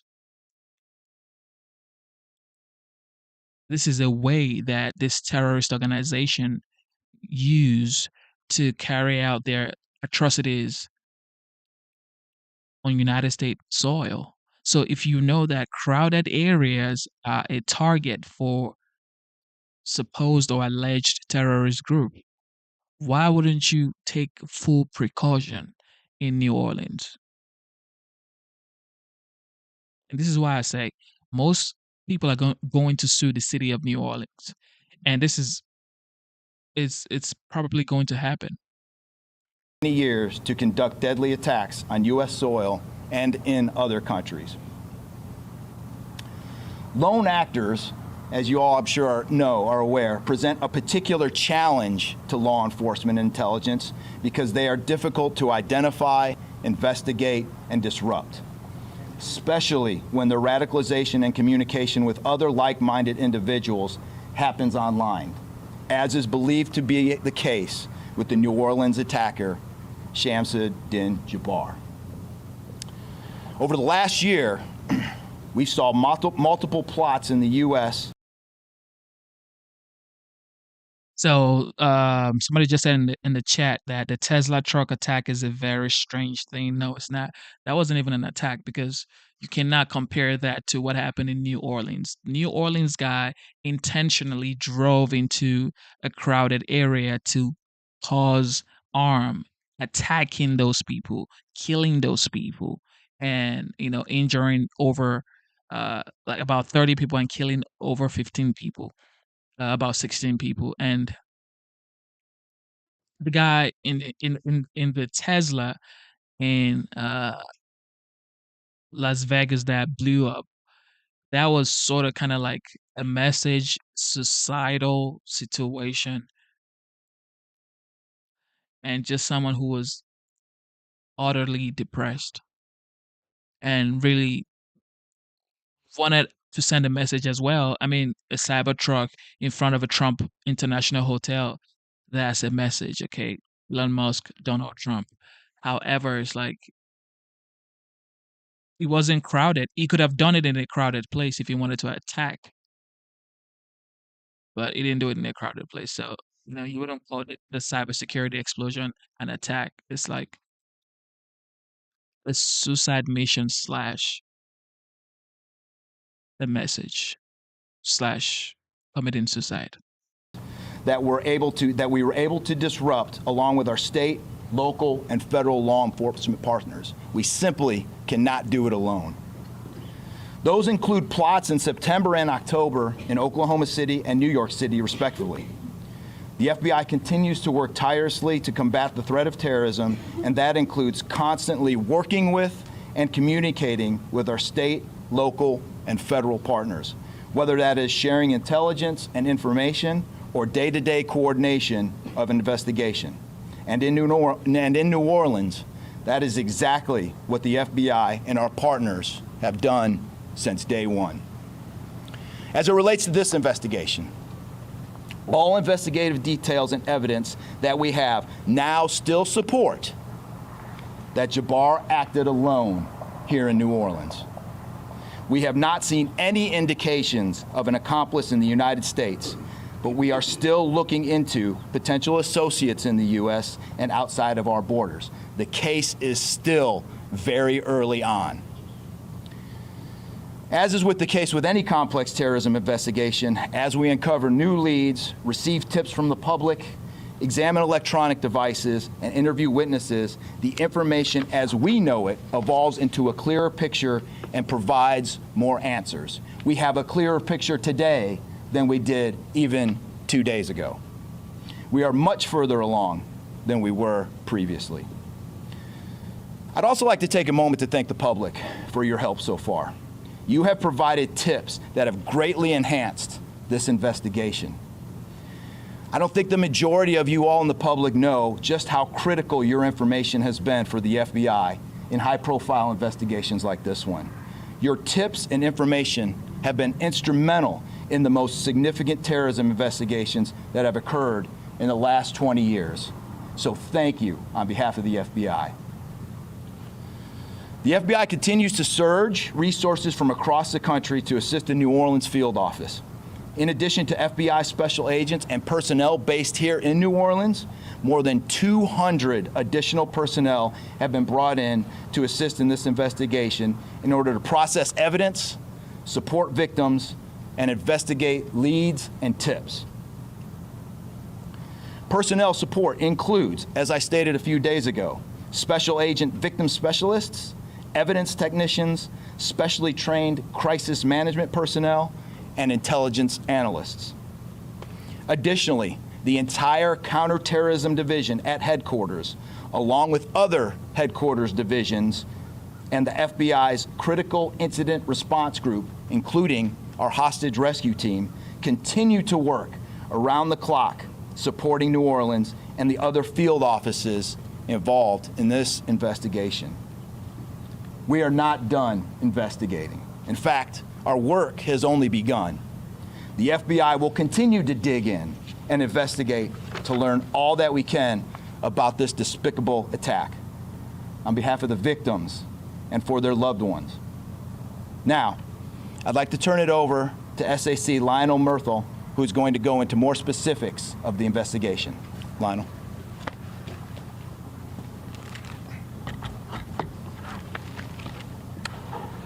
Thank you, Chris. My name is Lionel Murthel. I'm the special agent in charge of FBI New Orleans. I want to thank you and the hundreds of other FBI personnel and our partners with our local, state, and federal agencies who've been working tirelessly beside us. FBI New Orleans deeply mourns the loss of those who tragically lost their lives and extend our heartfelt prayers to those who were injured and offer our unwavering support to those who endured the traumatic experience of witnessing such a devastating act of terror. Today we want to focus on filling in some of the gaps and giving you a greater understanding of the planning that went into this horrible attack by Shamsuddin Jabbar. We are also sharing videos showing Jabbar placing the IEDs on Bourbon Street and videos he took as he plotted this hideous attack. Thanks to information provided by you, the public, this investigation is crossing state and international borders as our agents follow leads in Houston, Texas, Atlanta, Georgia, Tampa, Florida, and internationally.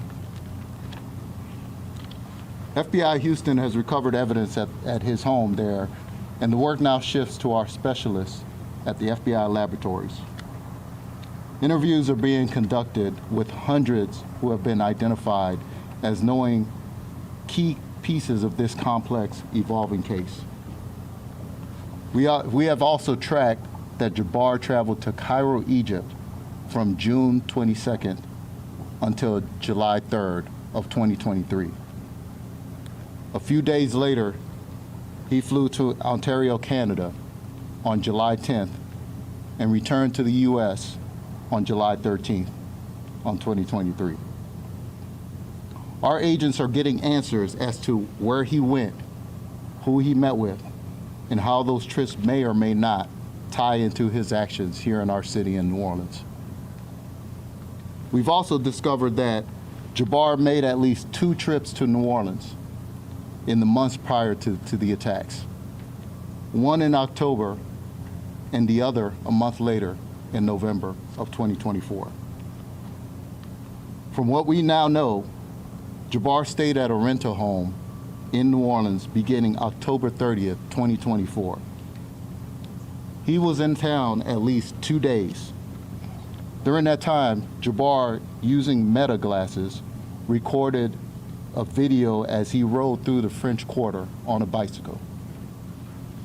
This video shows Jabbar during that trip in October with his Meta glasses. As we continue to learn more about that trip, we ask anyone who may have seen or interacted with him to contact. Yo, think about this, man. This man was recording with his Meta glasses. This is next level stuff, yo. This video shows Jabbar during that trip in October with his Meta glasses. As we continue to learn more about that trip, we ask anyone who may have seen or interacted with him to contact us. Now, for more information, Meta glasses appear to look like regular glasses, but they allow a user to record videos and photos hand-free. They also allow the user to potentially live stream through their video.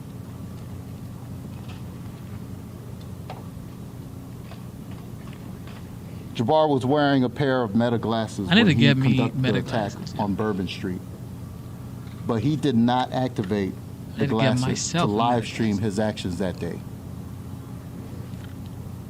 Thanks to information that is coming in from the public, we now know Jabbar was here in New Orleans also on November 10th. But we are still piecing together the details of that trip.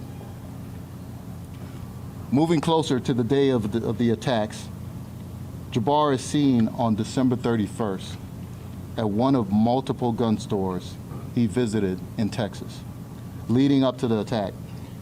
As we go through the timeline, times we provide are approximate. Jabbar then stopped at a business in Texas where he purchased one of the ice chests he would later use to hide the IEDs. Jabbar is estimated to have entered Louisiana on December 31st, 2024 at approximately 2:30 p.m.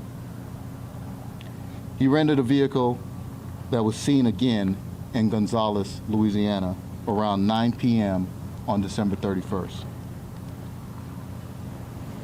By 10 p.m., home camera footage shows Jabbar unloading the white pickup truck in New Orleans outside of the Mandeville Street rental home in the St. Roch neighborhood of New Orleans. Just under 3 hours later, at 12:41 a.m. on New Year's morning, Jabbar parked the truck and walked to Royal and Governor Nichols Street. Jabbar placed the first IED in the cooler at Bourbon and St. Peter Street at 1:53 a.m. Someone on Bourbon Street, who we have no reason to believe was involved, dragged the cooler a block to Bourbon and Orleans, where our teams found it after the attack. Jabbar placed the second IED in a bucket-type cooler at 2:20 a.m. on Bourbon and Toulouse Streets. In the videos, you see Jabbar wearing the long brown coat we showed you in a photo released earlier. That coat was recovered in the rented F-150. At 3:15 a.m., Jabbar used his pickup truck as a lethal weapon before crashing into the construction equipment and was stopped by the brave men and women of NOPD. Shortly after 5 a.m., a fire was reported at the rental home in the Mandeville Street location in New Orleans. And the New Orleans Fire Department found explosive devices on scene after entering the home. As we released yesterday, we strongly believe Jabbar was solely responsible for the fire on the Mandeville Street in New Orleans. We determined that he set the fire before heading to Bourbon Street, based on the ATF's investigation.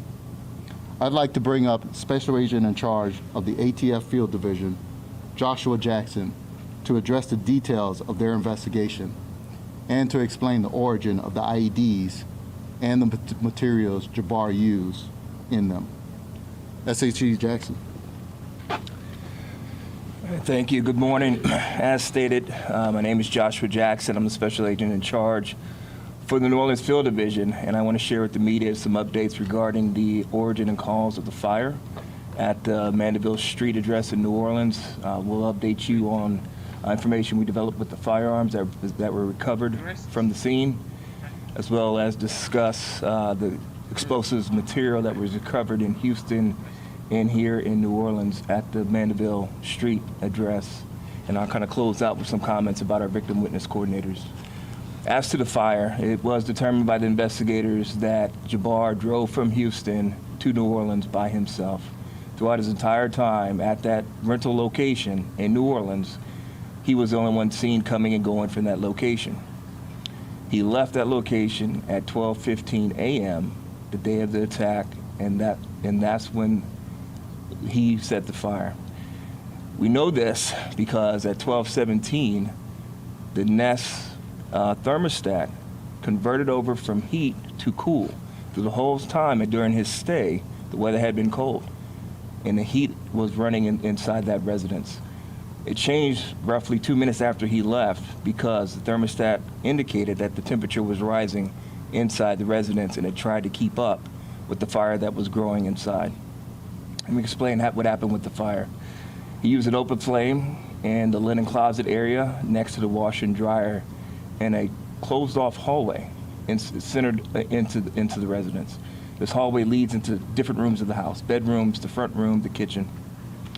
Using this open flame in the linen area, this caused the fire to grow. He also set a half gallon of accelerant, gasoline, in a plastic gasoline container in that hallway. He also poured accelerant in different rooms throughout the house. We believe he did this, and his hope was to burn the entire house down and hide evidence of his crimes.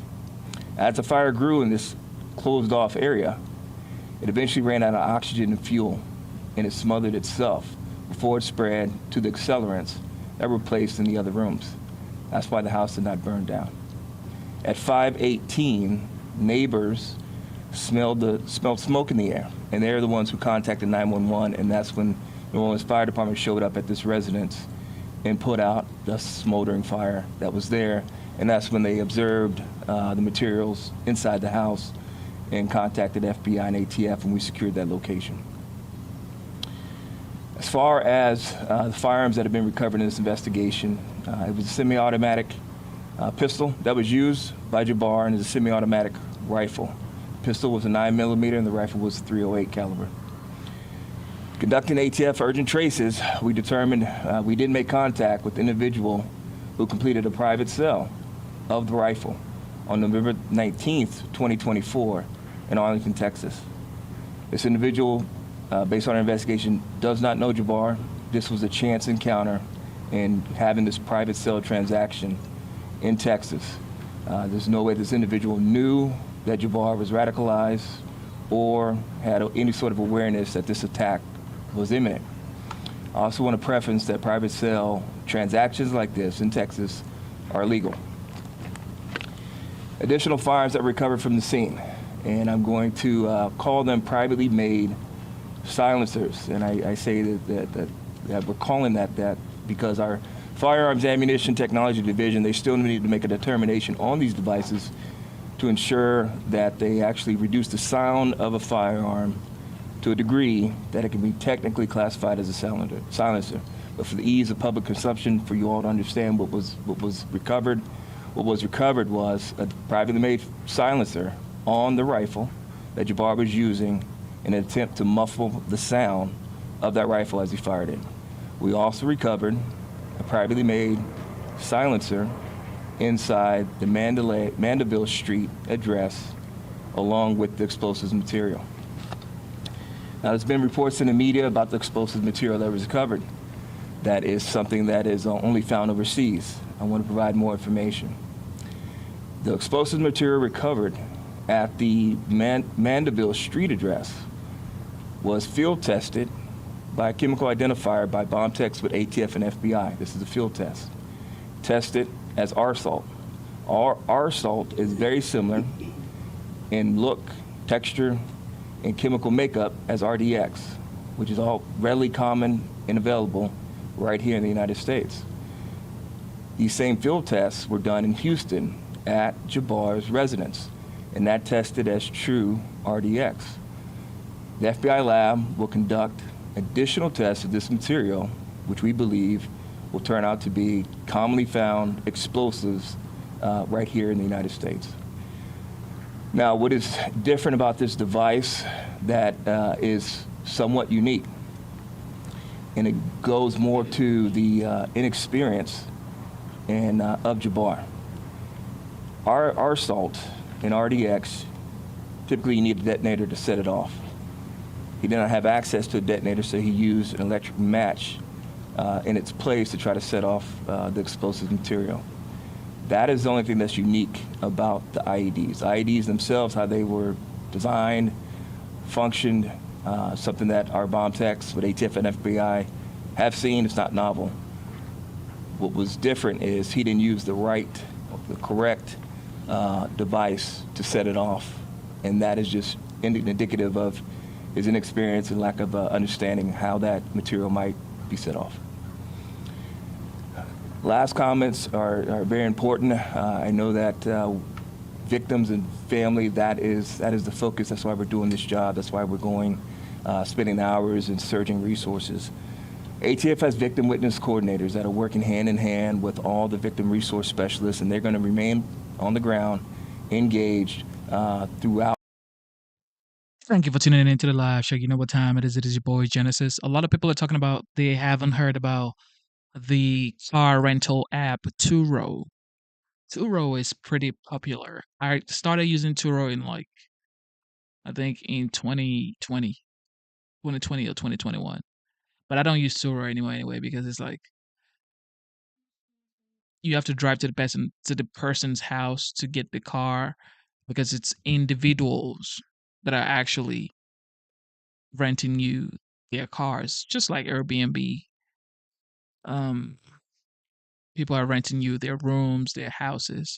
That's how Turo is. So if you want exotic cars, because Enterprise, like a lot of people know, Enterprise is for the regular people who want to just, get from point A to point B, renting their cars to travel.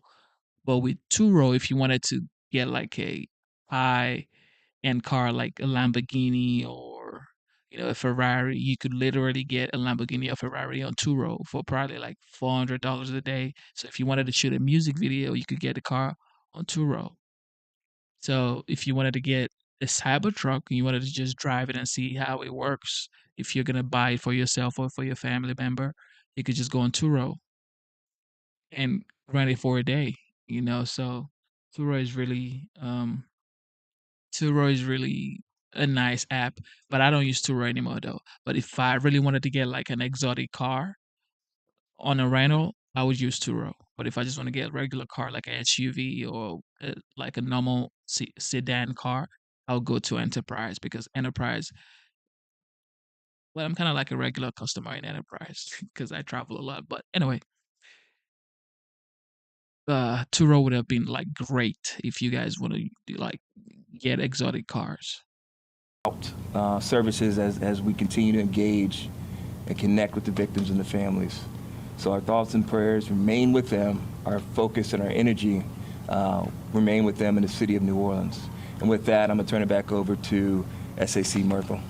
Hey, it's Will Kane. Click.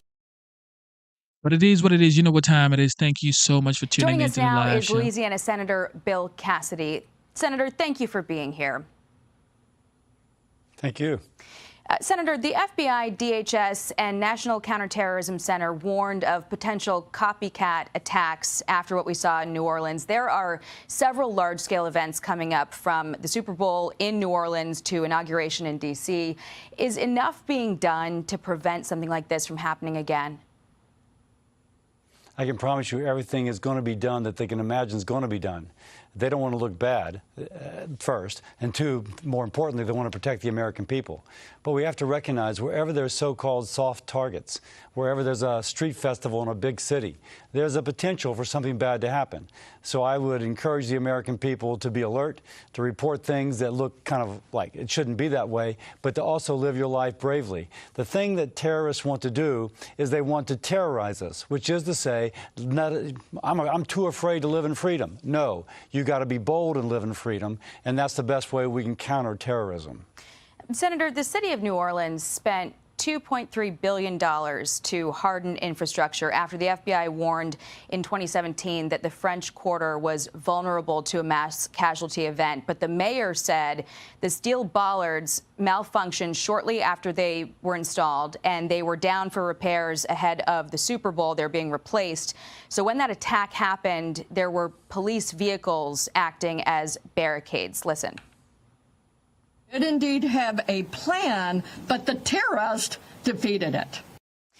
Well, the very next day, that police superintendent you just heard from admitted there were additional barriers on hand, but she didn't know they existed. 48 Archer barriers designed to stop a 5,500-pound truck going 60 miles an hour. The police superintendent didn't know what resources she had to protect the most vulnerable site in the city. Should she face consequences for that? If everything as you laid out is as you said it, absolutely. There has to be leadership at the top. And if the leadership failed as you describe it, then absolutely there has to be consequences. Period. End of story. Now, I think we're going to have a kind of complete review of everything from top to bottom. And if that's the way it ends up shaking out completely, she should be replaced. Yeah, police put out those Archer barriers the day after the attack to reopen Bourbon Street. Meridian Rapid Defense Group, the company that sold them to the city in 2017, said that they're the strongest mobile barriers in the world. But the CEO said, quote, not only did they not know they had them, they didn't even know how to describe them. And even now, in the pictures I've seen, the barriers aren't even set up properly because the wheels are still down. What's your reaction to hearing that? Jesus. Obviously, we're preparing now for a Super Bowl, and there's going to be a Mardi Gras before then. Very quickly, the city needs to implement everything it needs to do in order to take it to the next level. Now, I will say that our governor, Jeff Landry, has had the state police going down, and there's also a multi-task, multi-parish, multi-regional task force, which is going to provide security. So I feel comfortable that when the Super Bowl comes, it'll be an incredibly secure environment. I went to the Sugar Bowl kind of as an act of defiance. Should the state police and take I went over to the Sugar French Bowl, Quarter? and you could not believe. I'm sorry. No, I don't think you have to take it over, but I do think that you need to have a plan which is credible, reviewed by outside entities, and they say yes, this is good, and then you do everything you can to make sure that it's implemented correctly with a third party guaranteeing the implementation, and I think that's very doable. President Biden will be visiting New Orleans tomorrow to meet with the victims' families. What are you asking for in terms of federal support? Yeah, so first, my gosh, how can we not feel for both the families of those who died, but also those who've been injured and their families? And so in terms of federal support, I think, one, I've learned in medicine, as I'm a doctor, in medicine, when something bad happens, the family wants to know that it doesn't happen again, that the loss or the terrible thing that happened at least contributes to a greater good. The best thing that the city, the state, and the federal government can do is do their best to make sure that this does not happen again. And what we can do as a people is to make sure that we don't live our lives in fear or in terror, but live our lives bravely and with liberty. And then support those families however they need support. By the way, I'm very proud of the medical teams in New Orleans. They're going to be providing first-rate care to all those victims. So we also have to take care of that which is immediate and practical. Sir, the terror attack in your home state has renewed focus on the need for swift Senate confirmations, but delays, we're hearing, might slow that down. Republican sources told The Hill, quote, "You got to get the ethics paperwork and the FBI background check done, and that's taken longer than it should have. They should know better. This has a lot to do with the way the transition team has set itself to operate." Is this potentially a self-inflicted problem for the Trump administration? I do know there was delay in getting the documentation signed in terms of allowing the sharing of data. Now, it's always easy to look back 2020 and say, oh, my gosh, things should have been different. I can't comment on the exact process, but I will emphasize that to get this done as quickly as possible, getting the right person in the right position clearly is important. And I would say that's not just for domestic issues, but also it's a dangerous world out there, also for the international environment. Pete Hegseth's confirmation hearing is next week. ABC's reporting that the Senate Armed Services Committee is requesting additional information from a veterans organization that he previously led, and also from the California DA who declined to bring charges following a 2017 sexual assault accusation. Are you aware of any delays that might bungle his confirmation timeline? I'm not. But by the way, this is the due diligence. The Senate has in the Constitution an advise and consent process. And the fact that this is being requested isn't in of itself necessarily anything bad. It's something good in the sense that the Senate is supposed to look at the qualifications of the person who's nominated and then consent as if they agree that these are good people. So if the Senate's doing its job, that's a good thing. You've already met with Hegseth. Are you a yes for him? You know, I still have to see that process. One, we had a great interview. He presented the issues that that we all know about in the press, and he had a response for them. He was there with his wife. He explained how, went after the war, after he served in the war, his life was messed up, and now it's better. I get that. But I'd also like to review the data, the information which is being requested. That is part of fully vetting someone. But Pete did a great job in his interview with me. Your committee is going to be overseeing RFK Jr.'s hearing, and there are some reports that Democratic Senators John Fetterman, Bernie Sanders might be giving him a nod of support. How is RFK Jr. faring among Democrats on your committee? I haven't spoken to him about it. I just don't know. I will meet with him this coming week. I look forward to the interview. I agree with him on some things and disagree on others. The food safety, I think the ultra-processed food is a problem. Vaccinations, he's wrong on. And so I just look forward to having a good dialogue with him on that. Okay. And then yesterday, Speaker Mike Johnson made clear to House Republicans that it's Trump's preference to do one reconciliation package rather than two to get the 2017 tax cut extension done along with the border piece because of those narrow margins in the House. Are you on board with that approach? Well, I better be. If the president says he wants it and Mike Johnson says he's going to do it, all spending bills originate out of the House. So I think that they will dictate the action. As regards to strategy, they're absolutely true. There's very narrow margins. And so we've got to get it right. I suppose after they've looked at the votes they have in the House, they figured that is the best way to get it through. I'm not going to dispute Mike Johnson. I think he's doing a great job. That is a little bit of a reversal. Usually it's the Senate that dictates what happens in the House. No, spending bills once more begin in the House. It's whatever chamber is having the greatest problems. And when Mike has a margin after three people leave for the cabinet of one, I don't know if there's ever been a House with that strict of a margin. Now, by the way, if we only do one reconciliation bill, those three people who are leaving to go to the cabinet will be replaced, and his margin will be at least a couple more. And not much, but a couple more. So there also may be something very practical in mind there, too. It always comes down to the math. All right. Thank you, Senator Cassidy. Thank you for tuning into the live show. You know what time it is. It is your boy, Genesis. Instead of looking for perfection, seek for consistency. Never give up on yourself. Never give up on your dreams. Never give up on God. Believe in yourself, believe in your dreams, and believe in God. Never, ever quit. Keep going, because you never know, okay? You just never know when it's your time to shine like a diamond, okay? You just never know. But with that being said, I love you guys. Thank you to the veterans. Thank you to the military men and women currently serving the United States. God bless you. You are truly, deeply appreciated. And hopefully this new administration is going to treat you with some respect, with more care and more love, okay? So with that being said, this is the end of the live stream. God bless you. Double tap your screen, subscribe to the channel. Also join the memberships if you can. And God is great, y'all. God is great. It is Sunday and it's currently 4:49 p.m. And today's date is the 5th of January 2025. God loves you. God loves you. I love you. And you know what? No matter what you're going through, don't think it's the end of the world. No matter what you're going through, do not think it's the end of the world, okay? Stay strong. Help is on the way. Stay strong. Help is on the way, okay? Relax. Deep breath.